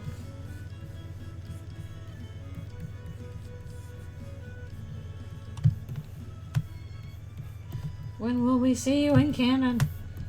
Please show us your face, so we have something to work off of.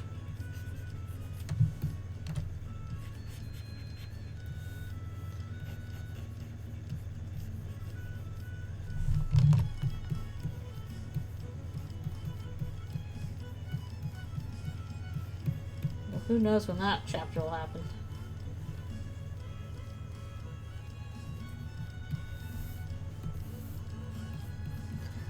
Well, he's trying.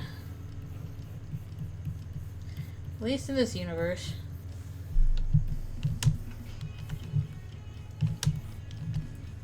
Oh, jeez. Get out of here.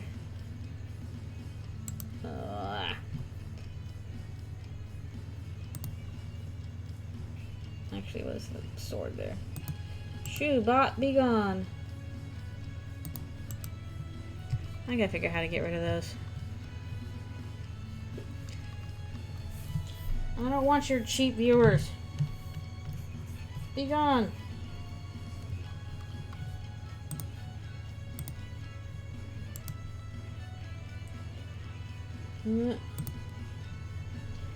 Oh. Okay.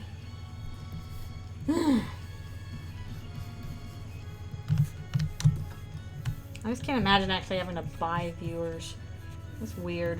Odd.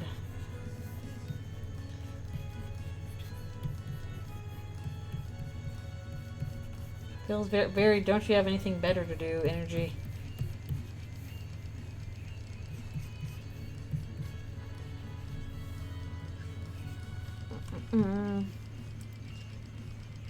Actually, chat settings.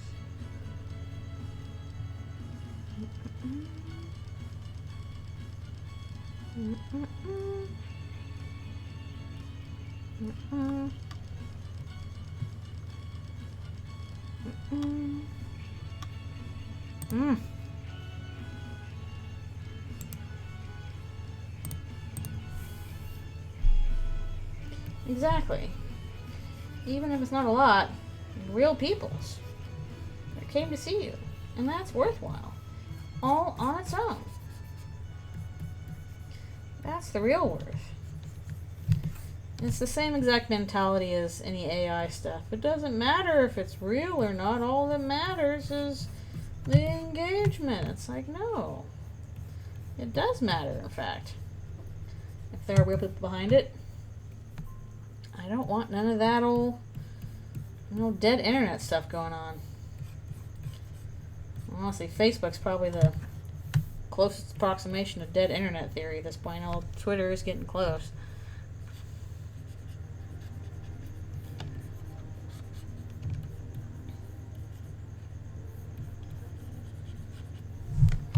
Although I don't buy it fully. For as many bots as there are still plenty of real people, for better or worse.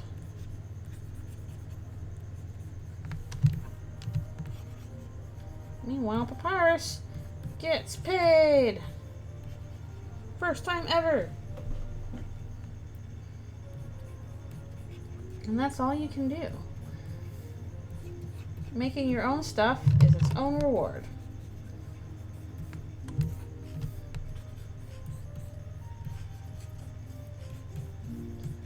you're not making your own stuff? And what are you doing with your time? Why even live on planet Earth?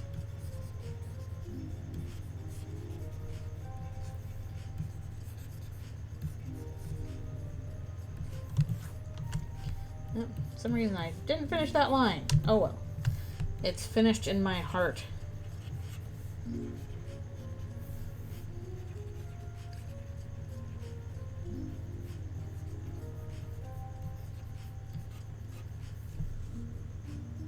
Hello, hello. Thank you for coming to the stream. And thank you so much for subscribing. I super appreciate it. I appreciate you being here.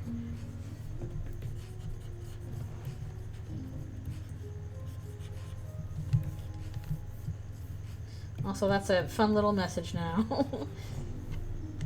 I should get one of those screen reader things for those messages so the little robot voice can be like, and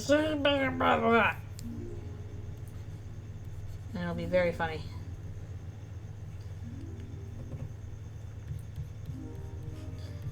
I'm pretty sure you can just send nothing if you want to, but it does look cool anyway. And then it shows up on my thing.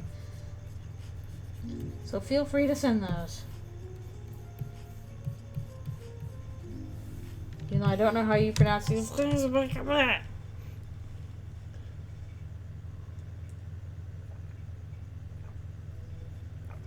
Okay. Also, again, I can't believe it's been almost a year. Ah! But Pyrus can't believe it either. He is overcome with craziness.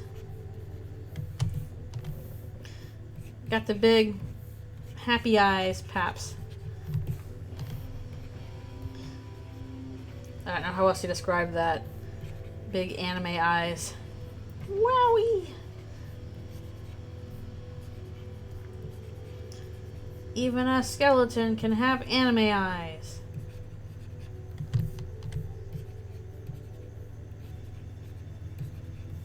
And they should.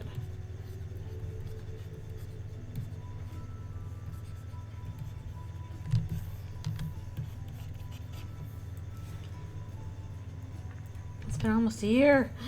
Ah, it'll be a year next month. Ah! That is insanity to me and everything else. What?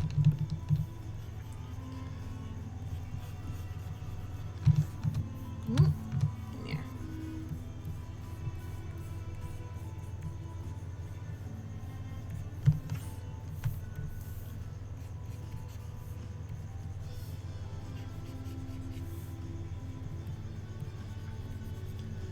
I just can't believe I've had the Twitch thing going that long.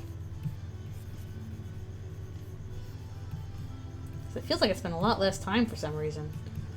I couldn't begin to explain why, it just has.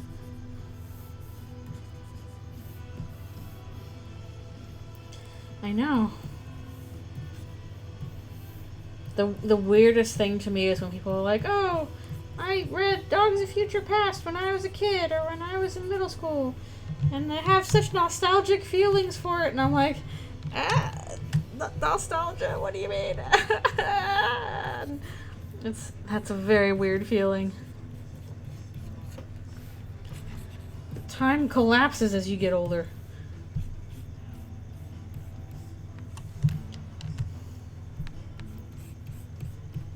It's cool, but it's also very weird. Nostalgia. Why?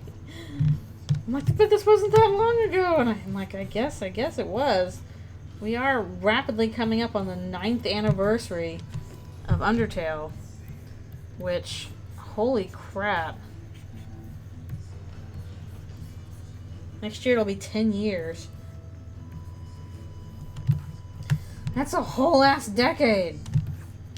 What am I supposed to do with that information? Except roll around in my brain like a marble.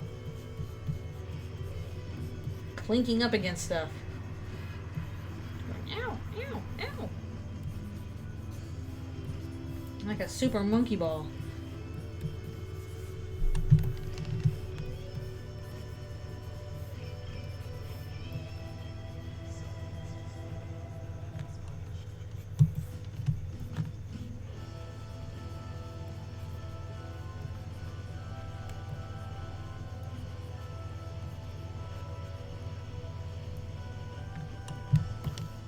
No.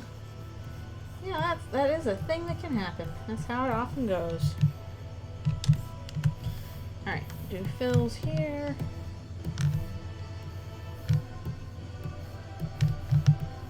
It's like, what is going on?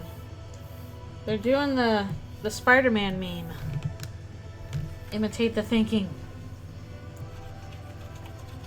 It still counts as, you know, over 100.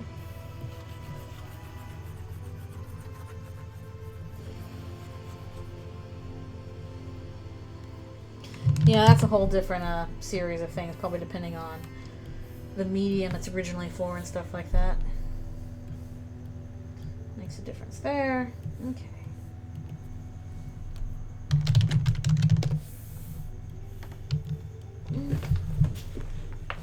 And the dog reappears, finally. He's been off doing something.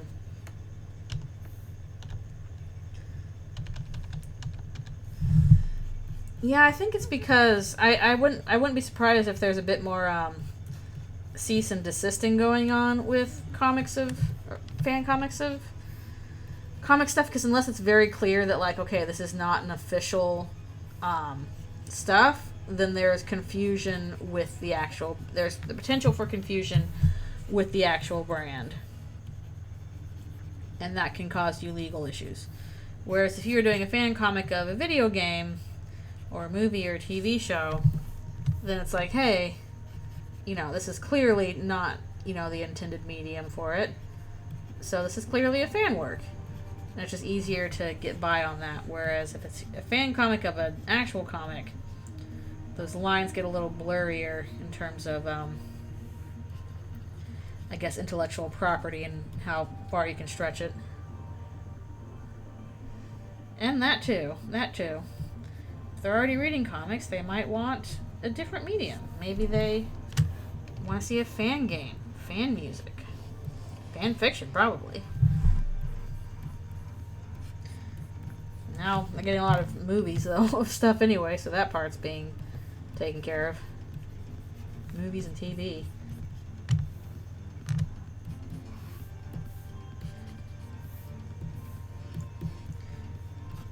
I don't follow any major superhero lines. I do like comic anthologies, though. I really like getting comics where, like, you have a theme or something, and then a lot of different artists contribute short stories to that. I really like those. Those are what I usually get when I go to stuff like VanCav. Like, yes, please give me your anthologies. Show me all the various ways that you have tackled the same subject. There's the doggo.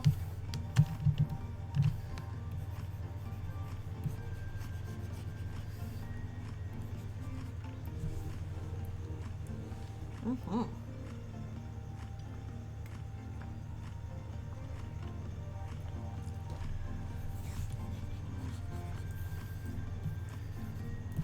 Also, I suspect maybe if you are somebody who does fan comics for big superhero comics or stuff that's already a comic, what you're kind of pushing for anyway is to, you know, work on that comic yourself.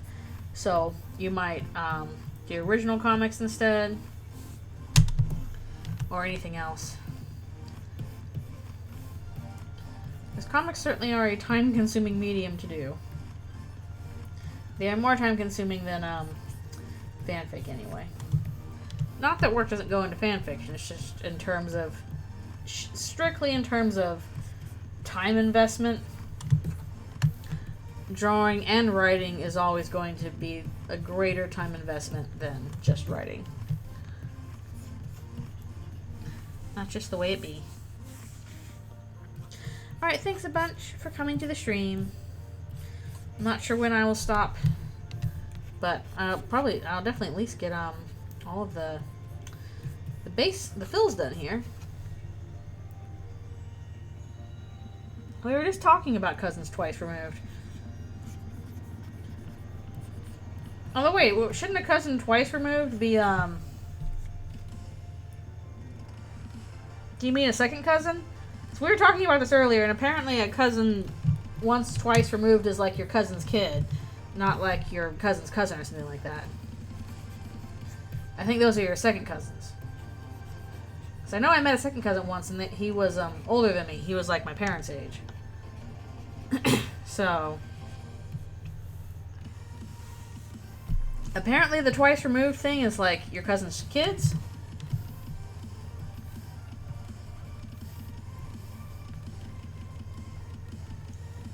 Yeah, I don't know how it works. Alright, have fun playing the game. Win all of the points. And thank you for stopping by. Appreciate you being here. So I'm very close to finishing all the fills on this.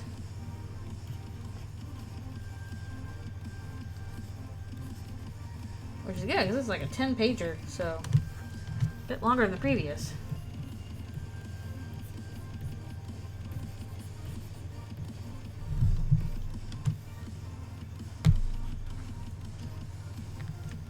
Yeah, I think you have to kind of establish yourself pretty well in comics before they'll let you deviate from the house style, I imagine. Or deviate a lot from the house style. I'm not quite sure how it works. I used to, when I used to go to San Diego Comic-Con. Yeah, kids comics is certainly a viable field. A lot of people want to work on like the big stories, the mainline stories, but don't leave out stuff for little kids either. That's important. And it's quite stable and lucrative too. Just not as intellectually stimulating, I guess. Speaking from personal experience. It's still fun though.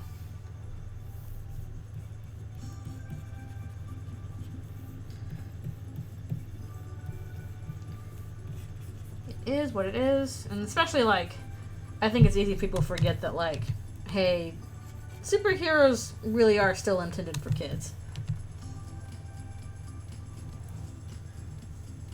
Yeah, exactly. That stuff's important for you when you're a kid.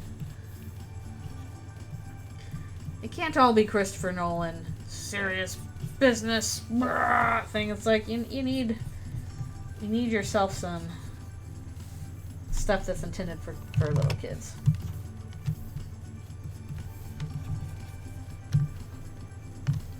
Even if most of it's probably just to sell the cool toys.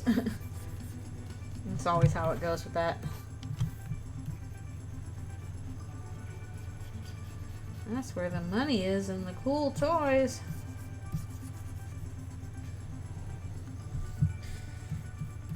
Yeah, definitely mainline comics can be intimidating because, yeah, it's a lot of work. Although if you did a mainline comic, usually you only have one task in that. They'll be like, okay, you're a penciler, you're an inker, you're a colorist, you're a letterer. And that's just what you focus on. It's a little bit more piecemeal assembly line than you are in charge of all aspects of the comic. Like a fan comic is. Yeah.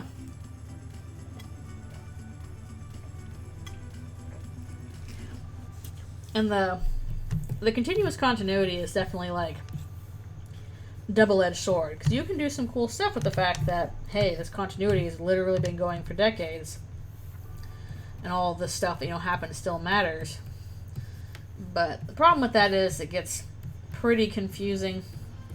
You can't do quite as much in the way of story arcs, and it can be very intimidating to jump into if you are a new reader. Yep. Spider-Verse, which is where kid stuff comes in, because it's like, okay, I don't have to worry about following along with this 80-year continuity. Let's make a fun story with these characters for kids. And then once the kids are like, hey, I like this character, I like this universe, I want to see more of it, and as they get older they can get into more established comics with the big long continuity, and they'll probably find stuff they like in some stories that they really despise, because that's what you do when you have decades worth of different writers. That's kind of unavoidable.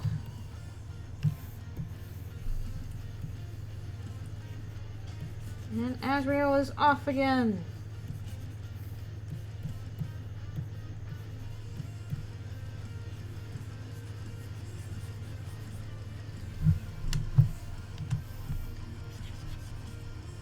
Yeah, there's so many different kinds of heroes, anti-heroes, villains out there that you can latch onto and find one that you like. They're often so silly. They're from a period of like, well, people like these things, we'll just throw everything at the wall and see what sticks. Some of the things stuck, but they're barely clinging to the wall.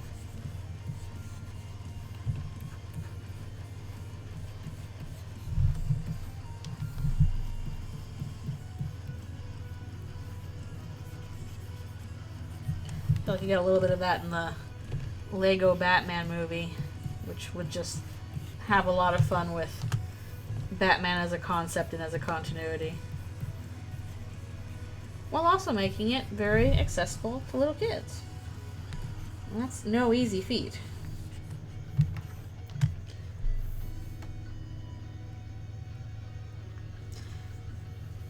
You said Snowflake, and I thought of Snowflame, the villain that's powered by cocaine.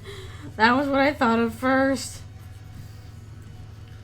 Snowflame! Mostly because most of my comics knowledge comes from watching Atop the Fourth Wall. Still going, and still enjoyable. But one of the earliest jokes for that was Snowflame!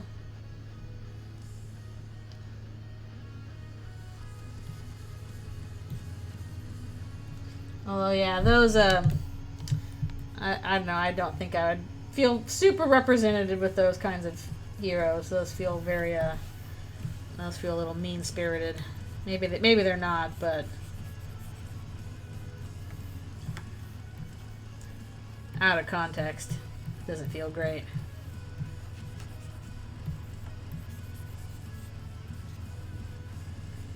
Either way, annoying dog is on the way.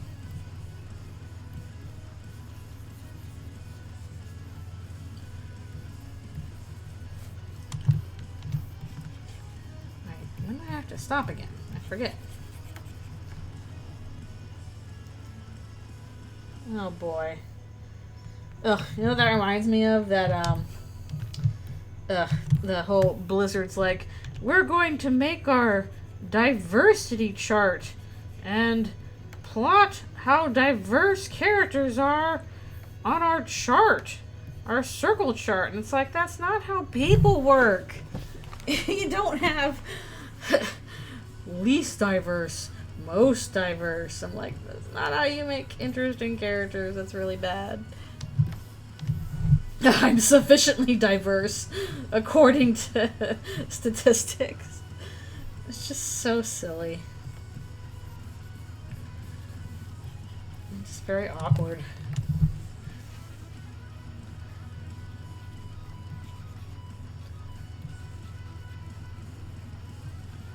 And I think they were trying to adjust for the reality that, you know, people have a variety of aspects of them that are more or less in the minority, but trying to lay it out in a graph looks really weird and cheap and bad. Yeah, it's like, this person is old as opposed to young. Right next to, it's like, okay. It's so weird.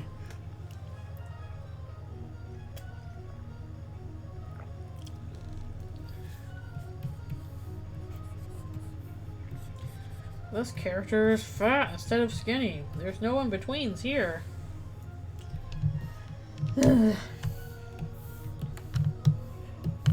Okay, almost done here.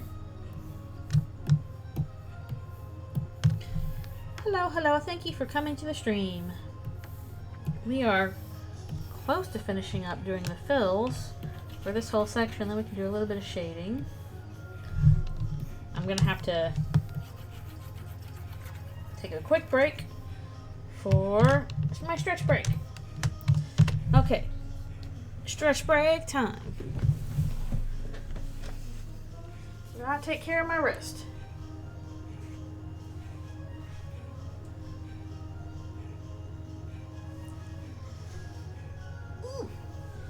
Man, we blazed through the fills on this, so we can move on to a bit of shading.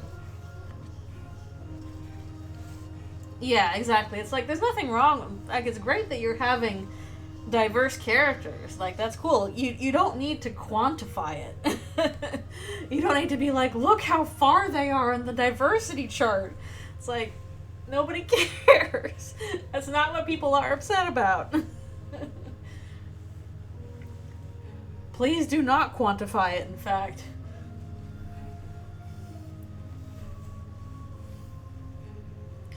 Look how many diversity points we've earned. It's like, good job. Are you treating your workers well? Are you being good to the players? Are you making interesting characters for this diversity? Or are you just like, and then they have these diversity points? It's like, cool, do those mean anything? Hyperfixating. Well, there's a whole host of Twitch streamers out there. I'm just a little guy. Drawing, playing games occasionally. It's not even my job. It's just a fun hobby thing.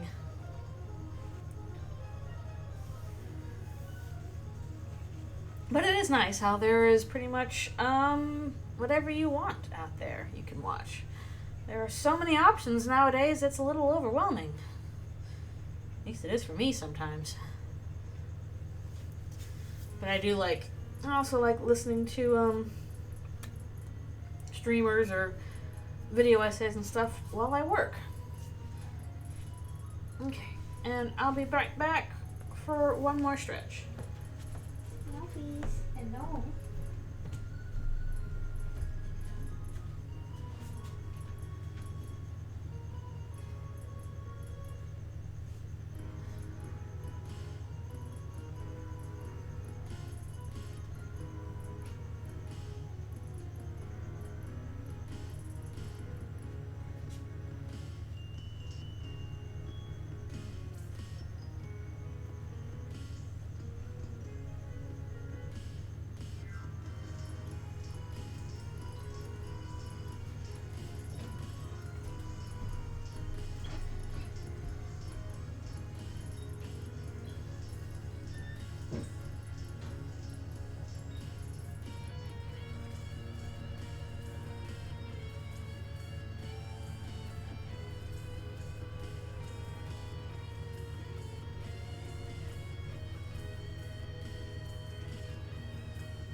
Alrighty, and I return.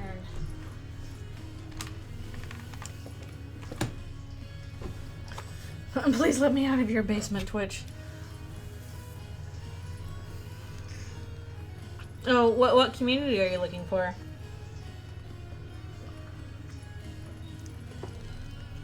Well, Tumblr's pretty active, so... Despite what the rumors may say. Alright, back to it.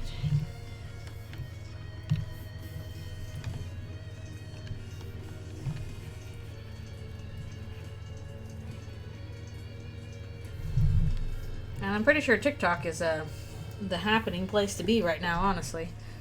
I am not on TikTok myself because I can't keep up with that kind of thing. But I'm pretty sure quite a bit of social and fandom stuff happens there from the sound of it.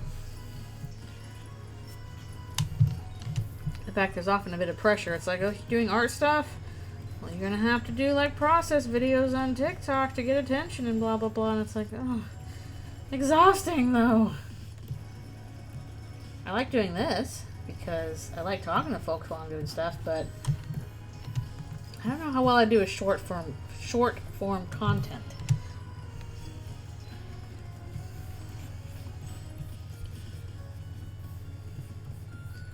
Like there was a recent I think it was Wondermark. There's a recent Wondermark comic that hit the nail on the head in terms of how I feel about that kind of stuff.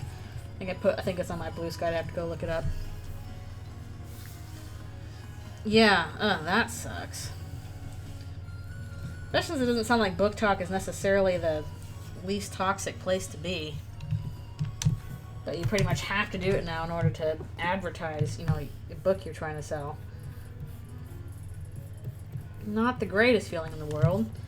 Especially if, like, you're an author. Usually it's like, I want somebody else to sell the book. I just want to write the book. And then look up comments on the book. I don't want to have to sell it myself. Selling is a whole other skill. Why can't I pay somebody to sell the book for me? Yeah, that's just annoying. I'm not good at selling myself. I don't think I am anyway. Like, some people are really good salesmen on that kind of front, but again, selling is a whole other skill from whatever you're doing. And it's annoying that you're now expected to not only be good at what you do, but you also have to be good at selling what you do. Like, ugh. Ugh. It feels like a responsibility has been kind of hoisted onto us without it being asked.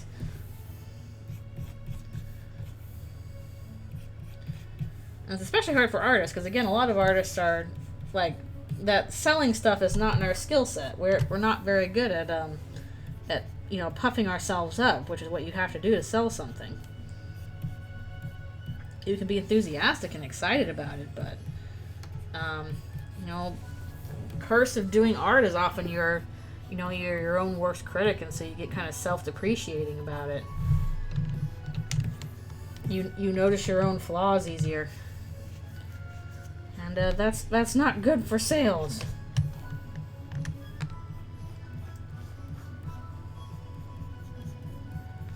Noticed, at least back in the days when I used to sell at conventions, like, selling at a convention was super different from actually doing the work.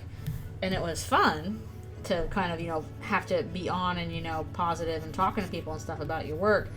But it's also really exhausting. Really draining to that, even just for a few days.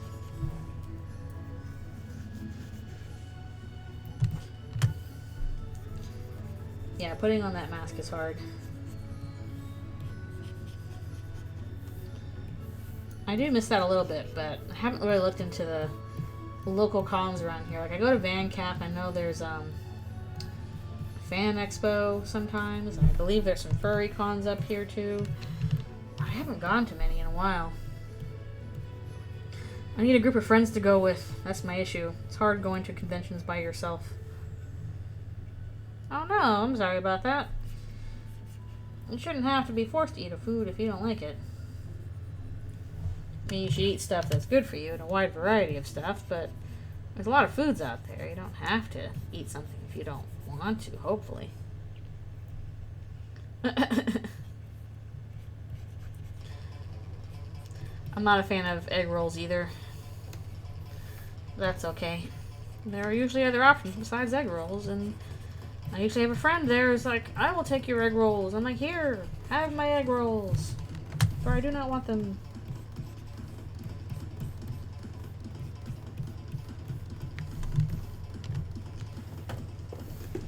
Well, that is true. You should eat stuff other than ramen. You need to eat a nice wide variety of food. You need vegetables. You need proteins. And some carbs. But it is important to get vegetables. Once you get older, your body will start to complain if you don't get them. Your body will be like, where's the vegetables? And it feels bad. So, if you can just pick out some vegetables that you like, then that will go a long way to help you. Oh my goodness, big egg rolls. Grapes are good. Grapes are a good fruit. Grapes are tasty. But yeah, try and find a vegetable or two that you like. Like I'm a picky eater myself, but what I discovered is that I like green beans. So I eat a lot of green beans. I also like zucchini, so I eat stuff with zucchini in it. And I have branched out to a few other vegetables, but at the very least I try and get some oh, also I like baby carrots. I like carrots. So I've got some vegetables that I like. So even if you're not, even if you're a picky eater, try and find a vegetable or two you like. Strawberries and watermelons, also good, but they're fruit. You also need vegetables. You need some green things. They give you certain vitamins that you won't get in the fruits. And fiber. Fiber is important. Yeah, bananas are good too. Oh man, I see mac and cheese is one of those foods where like I used to like it a lot and I would eat it frequently, and then one day I don't know if I had a bad batch or something, but I just got sick of it. And I can't eat it anymore. Well, I can if I want to, but like I will not go seek it out. Like, I'll just be like, no, I don't want mac and cheese. No, I don't want that. I don't know why. Just one day it was too much and I couldn't do any more mac and cheese. Not unless I'm, you know, really, really feeling it. And that's not very often.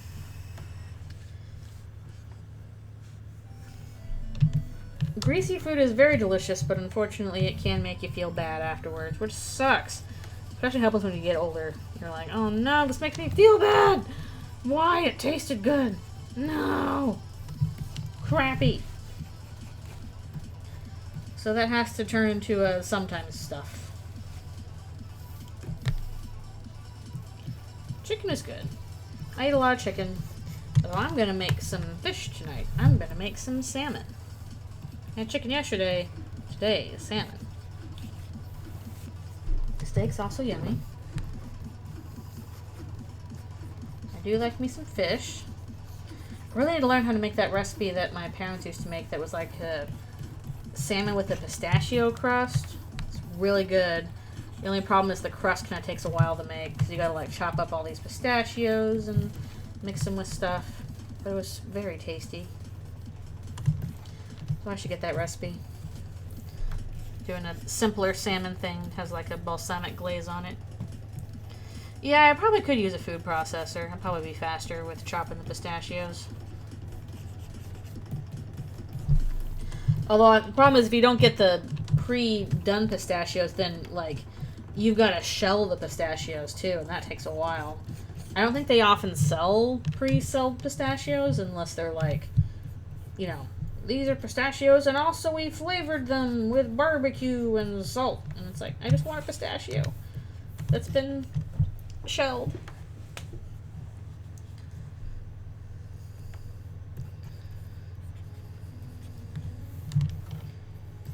Yeah, also good to get some nuts. Nuts are good for you. Nuts and seeds have a lot of, are packed with some nutrients considering their small size. So I like some nuts. I don't like them in chocolate though. I don't like chocolate and I don't like nuts and chocolate. Huh, funky. But I like almonds, I like pistachios, I like cashews. I actually don't like peanuts by themselves usually. Like I'll have them in like Thai food, but I don't really like them by themselves usually. But I like almonds and what are some other ones? I'm forgetting some already. Oh yeah, I like cashews, those are good. Almond butter is pretty good, but I wish it wasn't so expensive.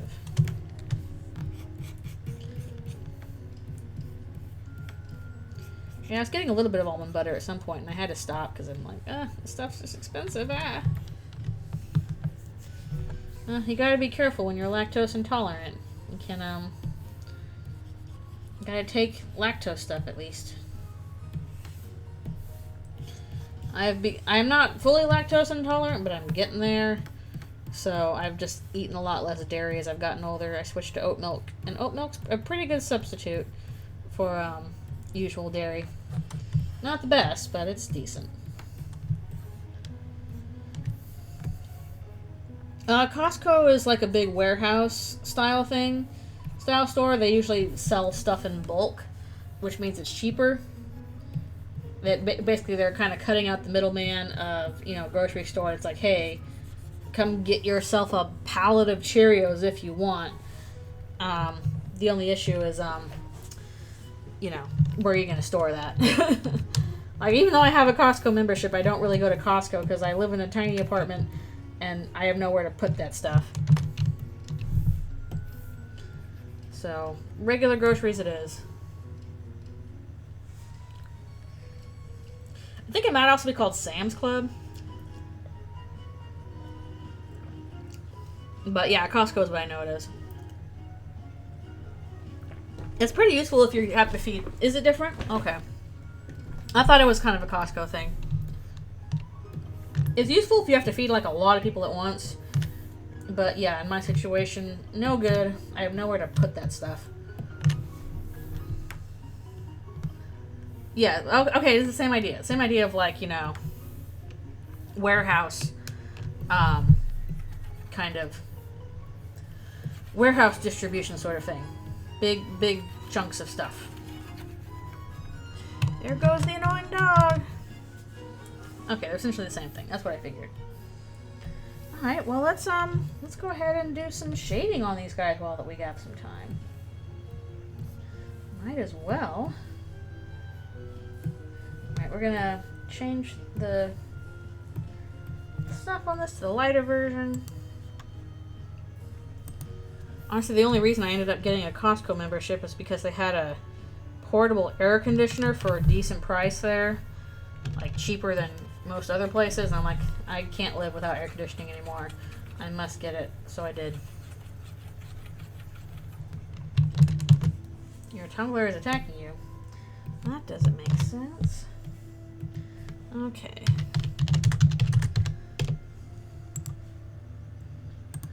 Let's move on to a little bit of shading while we have time. A furniture store. There's a furniture store nearby. I should probably get some new furniture sometime. Something that's not IKEA. When I first moved here, I'm like, I need furniture fast. So I just rolled up to IKEA and got a ton of stuff. And it's useful. But I don't know how long it's going to last. If I ever have to move, that stuff doesn't move super well.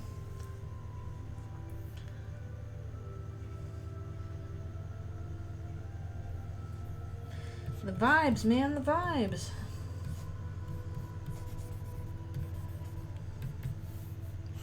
All about the vibes. Asriel's like, I'm getting some weird vibes. Oh, yeah. So, the thing is, sometimes those big warehouse places will sell, like, some furniture. They'll sell just about anything. Honestly, I mostly just want to go back to... I want to go back to Costco and get their $1.50 hot dogs, which are really good. And the owner is like, if you ever raise the price of the $1.50 hot dog, I will kill you. I'm like, you know what? I respect that.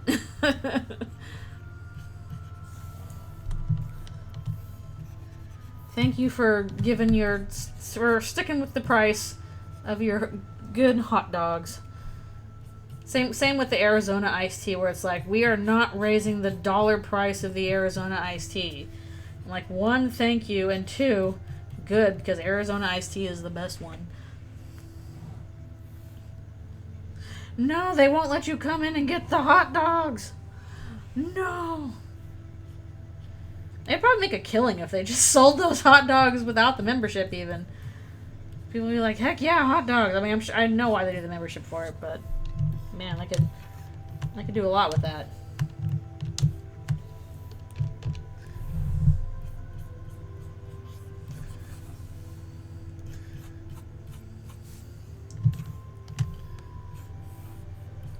wonder when Girl Scouts are going to come by again, or I guess Girl Guides here.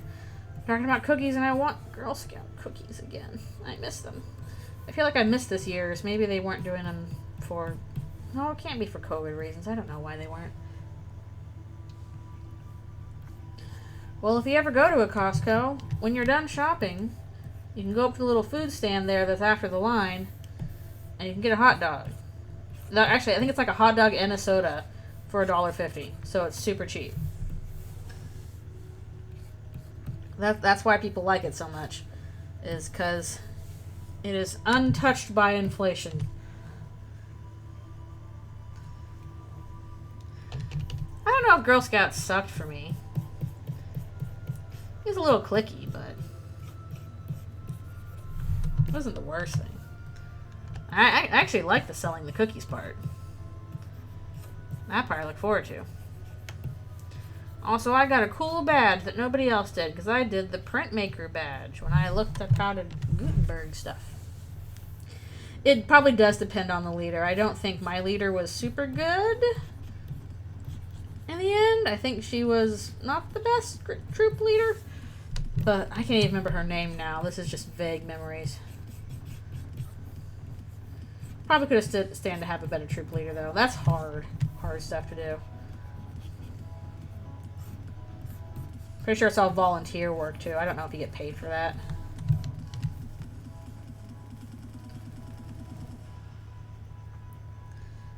Aw.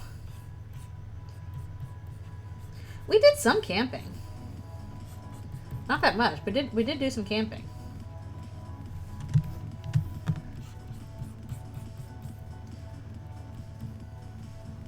Welcome back. I don't know how much longer we're going to go, because we're probably approaching the point where I need to stop for lunch soon. But we're doing a little bit of shading here with our good friend the annoying dog. The doggy is sniffing for clues. Ooh, heat up. Ooh, baked potato over a fire. That's good stuff. That's good stuff. That is peak. Of course, when it comes to foods, it's hard to go wrong with the potato. Potato is just, you know, the king. Ugh. Yeah, roasted potato stuff. I want to go back to that restaurant we went to in Germany that was like, I think it was called the Der Kartoffel, so it was basically called the potato. That was the name of the restaurant. And it was like a restaurant where, you know, you have your own little, you know, grill in front of you, little fire pit. And you basically, you cook your own steak and potato over your personal little grill. And it was really good.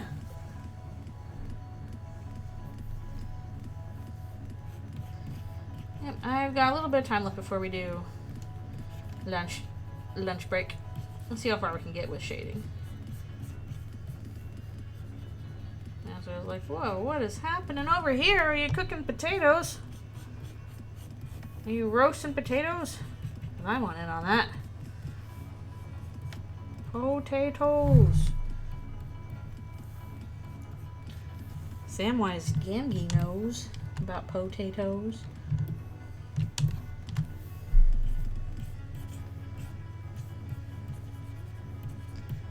I guess that's kind of what's going on with poutine over here, is like treating fries kind of like the baked potato because you put like cheese and gravy on it.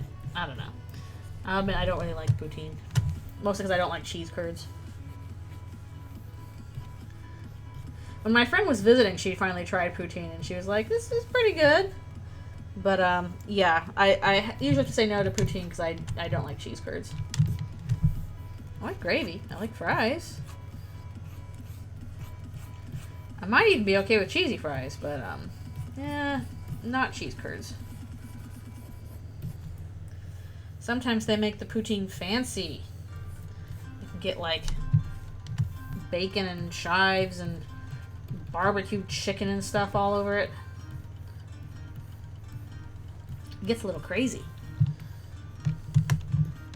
Speaking of, here's Papyrus being crazy.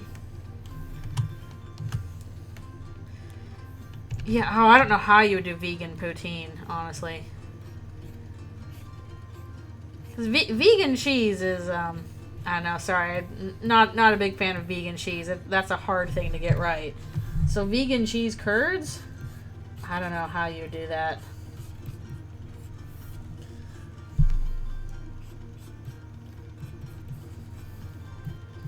I just know one time I tried vegan cheese pizza, and I was like, You can really tell it's not cheese. Yeah, you can't tell. You can really tell it's not cheese when it's vegan cheese.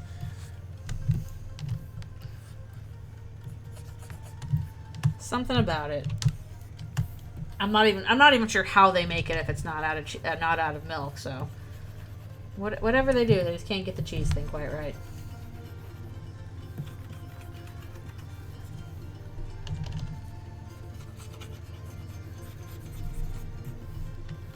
Then there's the government cheese.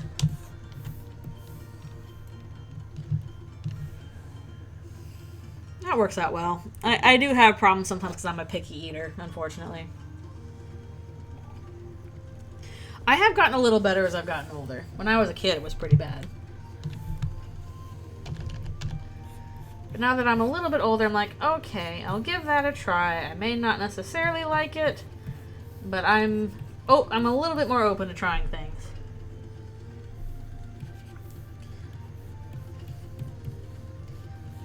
Well, speaking of ice cream, I did get me some Ben & Jerry's. I'm gonna have that tonight. Yum, yum, yum. I like Ben & Jerry's. That and the local ice cream shop here, Ernest, is very good. Like when I went last, what did I get last time I went to Ernest? I think I got like an orange creamsicle. No, the one I got, the flavor I've got last time I went to Ernest was chocolate orange ice cream. It was so good. I was very fond of that, and I wish they sold that out of season. Yeah, you gotta watch sugar sometimes. That's why it's important to have a vegetable.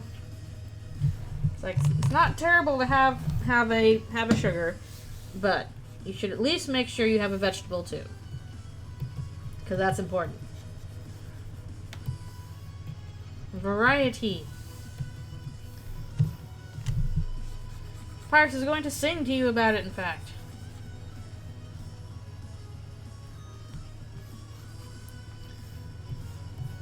Local ice cream is very good.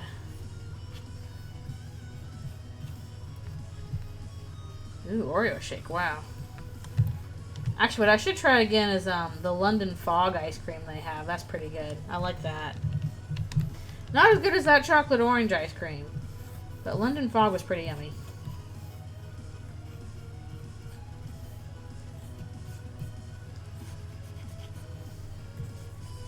Very big scoops. Problem with Ernest, that place is always busy. Probably gonna be even more so in the summer.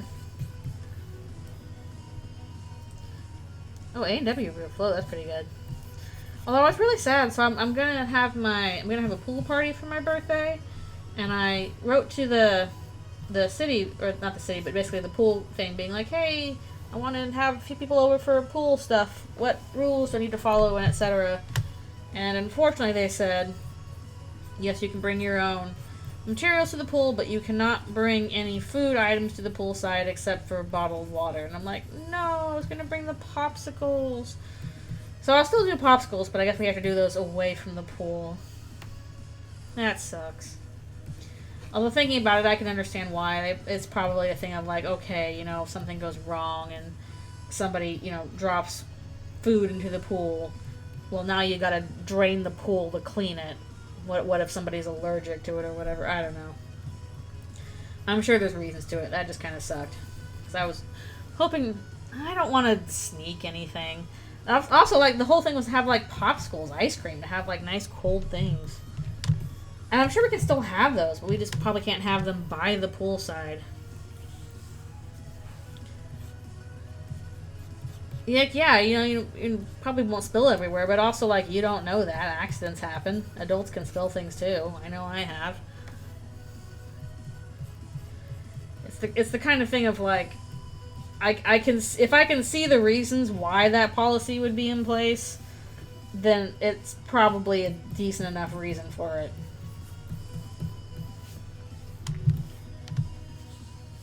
I think they mean by the pool side. You know, like, the pool's probably going to be, like, you know, gated off.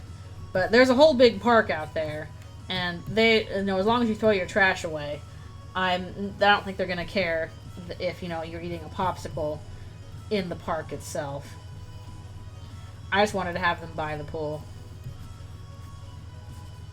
But yeah, my guess is they're not going to have it by the pool side, because, yeah, you can be, you know, pretty careful, but still have an accident, especially with something, you know, drippy, like ice cream and popsicles. Those can drip into a pool very easily without you meaning to. Yeah, so I'm still going to have stuff. I wanted to have it by the pool, and I'm like, okay, I guess I can't do that. We'll see. I'll bring the cooler anyway. Maybe we can have it, yeah, maybe one of the things by the thing, as long as it's not by the pool itself. And if not, there was a whole big old park there we can go into. Just gotta get changed for it, I guess. Literally can just walk like 5 minutes and there's the pond. We can sit by the pond and do it. Yeah, I was trying to think of stuff to do for my birthday, because it's a big one coming up. No, I'm not renting it out. It's a huge pool. There's only going to be like 5 people there, including myself. And they're pretty much like, you don't have to tell us you're doing this unless you're bringing a party of 10 or more. And I'm like, do I really want to rent out like this huge pool for 5 people? I think we'll be fine splashing in our own little corner.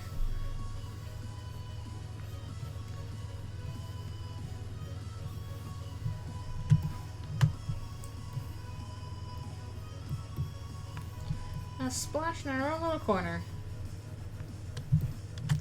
It's July. It's gonna be hot. That's why I was thinking of doing a pool party.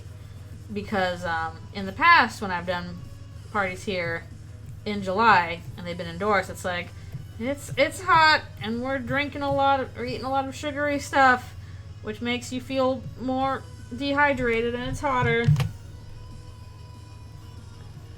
Yeah, it's July. It's going to be hot. That's literally why I was thinking pool. And in the past, it has been too hot to do stuff indoors, so I'm like, dude, it's, you know, summer, middle of summer, and let's do something outdoors. It's fun. We can cool down.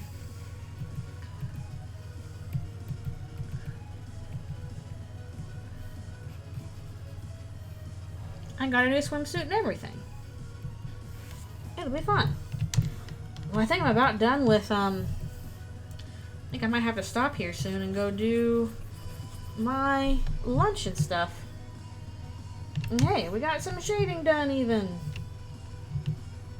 So we got the background shading done here too. Cool. Well, oh, we have to do the eyes and all the other stuff as well. But yes, we made some super good progress today. Got all the fills done.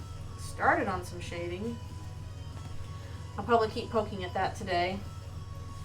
And we'll try and get this done. Actually, I need to double check the previous one I did with Azzy and see if I did fills for Annoying Dog's Nose or not. I can't remember now. I need to just double check.